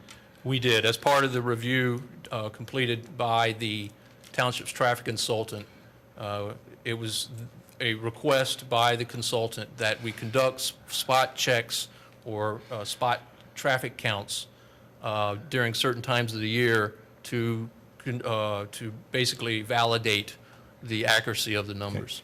And did you do that, and if not, why not? We did not, and we are not able to do that specifically because of the existing bridge on Darby-Paoli Road has been closed for an undetermined amount of time. Therefore, it has changed the traffic patterns in the area on a temporary basis, we hope, from such that we would not have a accurate picture of what the volumes would be if the bridge was open. Okay. You indicated, though, that the road network operates at levels of service A, B, and to a minor extent C. No intersections operate at C. Okay, so they all operate at A and B. Correct. So any guesses to the magnitude, any indication as to the magnitude of the change in traffic that would have to be experienced to make this traffic operate at a congested rate? Well, I can tell you that besides the traffic study that we conducted as a test to determine what, if any percentage could be the traffic volumes that we collected in July, if we were to adjust them by a certain percentage, what would be the impact? We looked at it, we increased the volumes at the area intersections by 5%, which is typically what you would see in any kind of seasonal variations. 5% is usually accepted as the norm for seasonal adjustment. You typically won't see anything that high, and we feel that that is really on the worst case conditions side. We looked at that and we found that the intersections continue to work at the same levels of service, some increase in delay, but only tenths of a second increases in delay. But the level of service A and B designation would remain. So based upon all that, did you come to a conclusion as to whether this density modification development would create any traffic hazard, any safety condition on the highways, any access problems with respect to the site? Yes. And what was that conclusion? The conclusion, even taking into consideration that we did not take a credit for the existing residential uses on the site and taking a credit for the traffic volumes that these homes provide, it is our opinion, again, that the site will not have an adverse impact on the health, safety, and welfare of the community from a transportation perspective. Okay. Now, you indicated the intersections that you studied with respect to this main tract. A separate part of this hearing will be the hearing for the Wheeler tract. Do you know where that is? I do. The Wheeler tract is located on the western side of Darby-Paoli Road. If you look at the proposed tract that we have before us, the 87 home tract, the Wheeler tract would be located in the southwest corner, directly across the street from the southwest corner. Okay. Now, did you study the same or different intersections with respect to that study? There were additional intersections that we studied for, that we did a separate traffic study specifically for that particular tract. Okay. And in that study, did you take into account the traffic that would come from this development? We did. And so did your study of the Wheeler tract then create a basis for you to formulate an opinion as to whether you would have an adverse impact on those intersections? Yes, we did an analysis of that, and we found, again, that due to the traffic volumes, the level of traffic volumes proposed, that it would not have an adverse impact. Okay. And I'm going to show you A20, and Mr. Bola, this is actually the traffic study for the Wheeler, but because of the connection of the two, I'm going to put it into this record as well. Okay, be MT20. MT20. And I'm showing you that and asking you what that is. This is the traffic study that's entitled the Ardrossan Farm West Parcel, and it's dated the same date as the East Parcel traffic study, July 26, 2013. And it's designated as MT20 as an exhibit. And does that show the result that you just testified to? It does. Can you just point out to the hearing examiner where in that study you would find those conclusions? There's two locations. There's an executive summary, Table 1 in the executive summary, which is page II, 2I, where there's a comparison of the three intersections that we looked at for this particular study, which were Darby Paoli Road and Sawmill Road, Darby Paoli and Godfrey Road, as well as the proposed site driveway. Okay. That's what I have for this witness. Okay. Extensive cross-examination, Mr. Rice? It's 10 of 10. I have at least 10 minutes. Well, I'll let you go 10 minutes.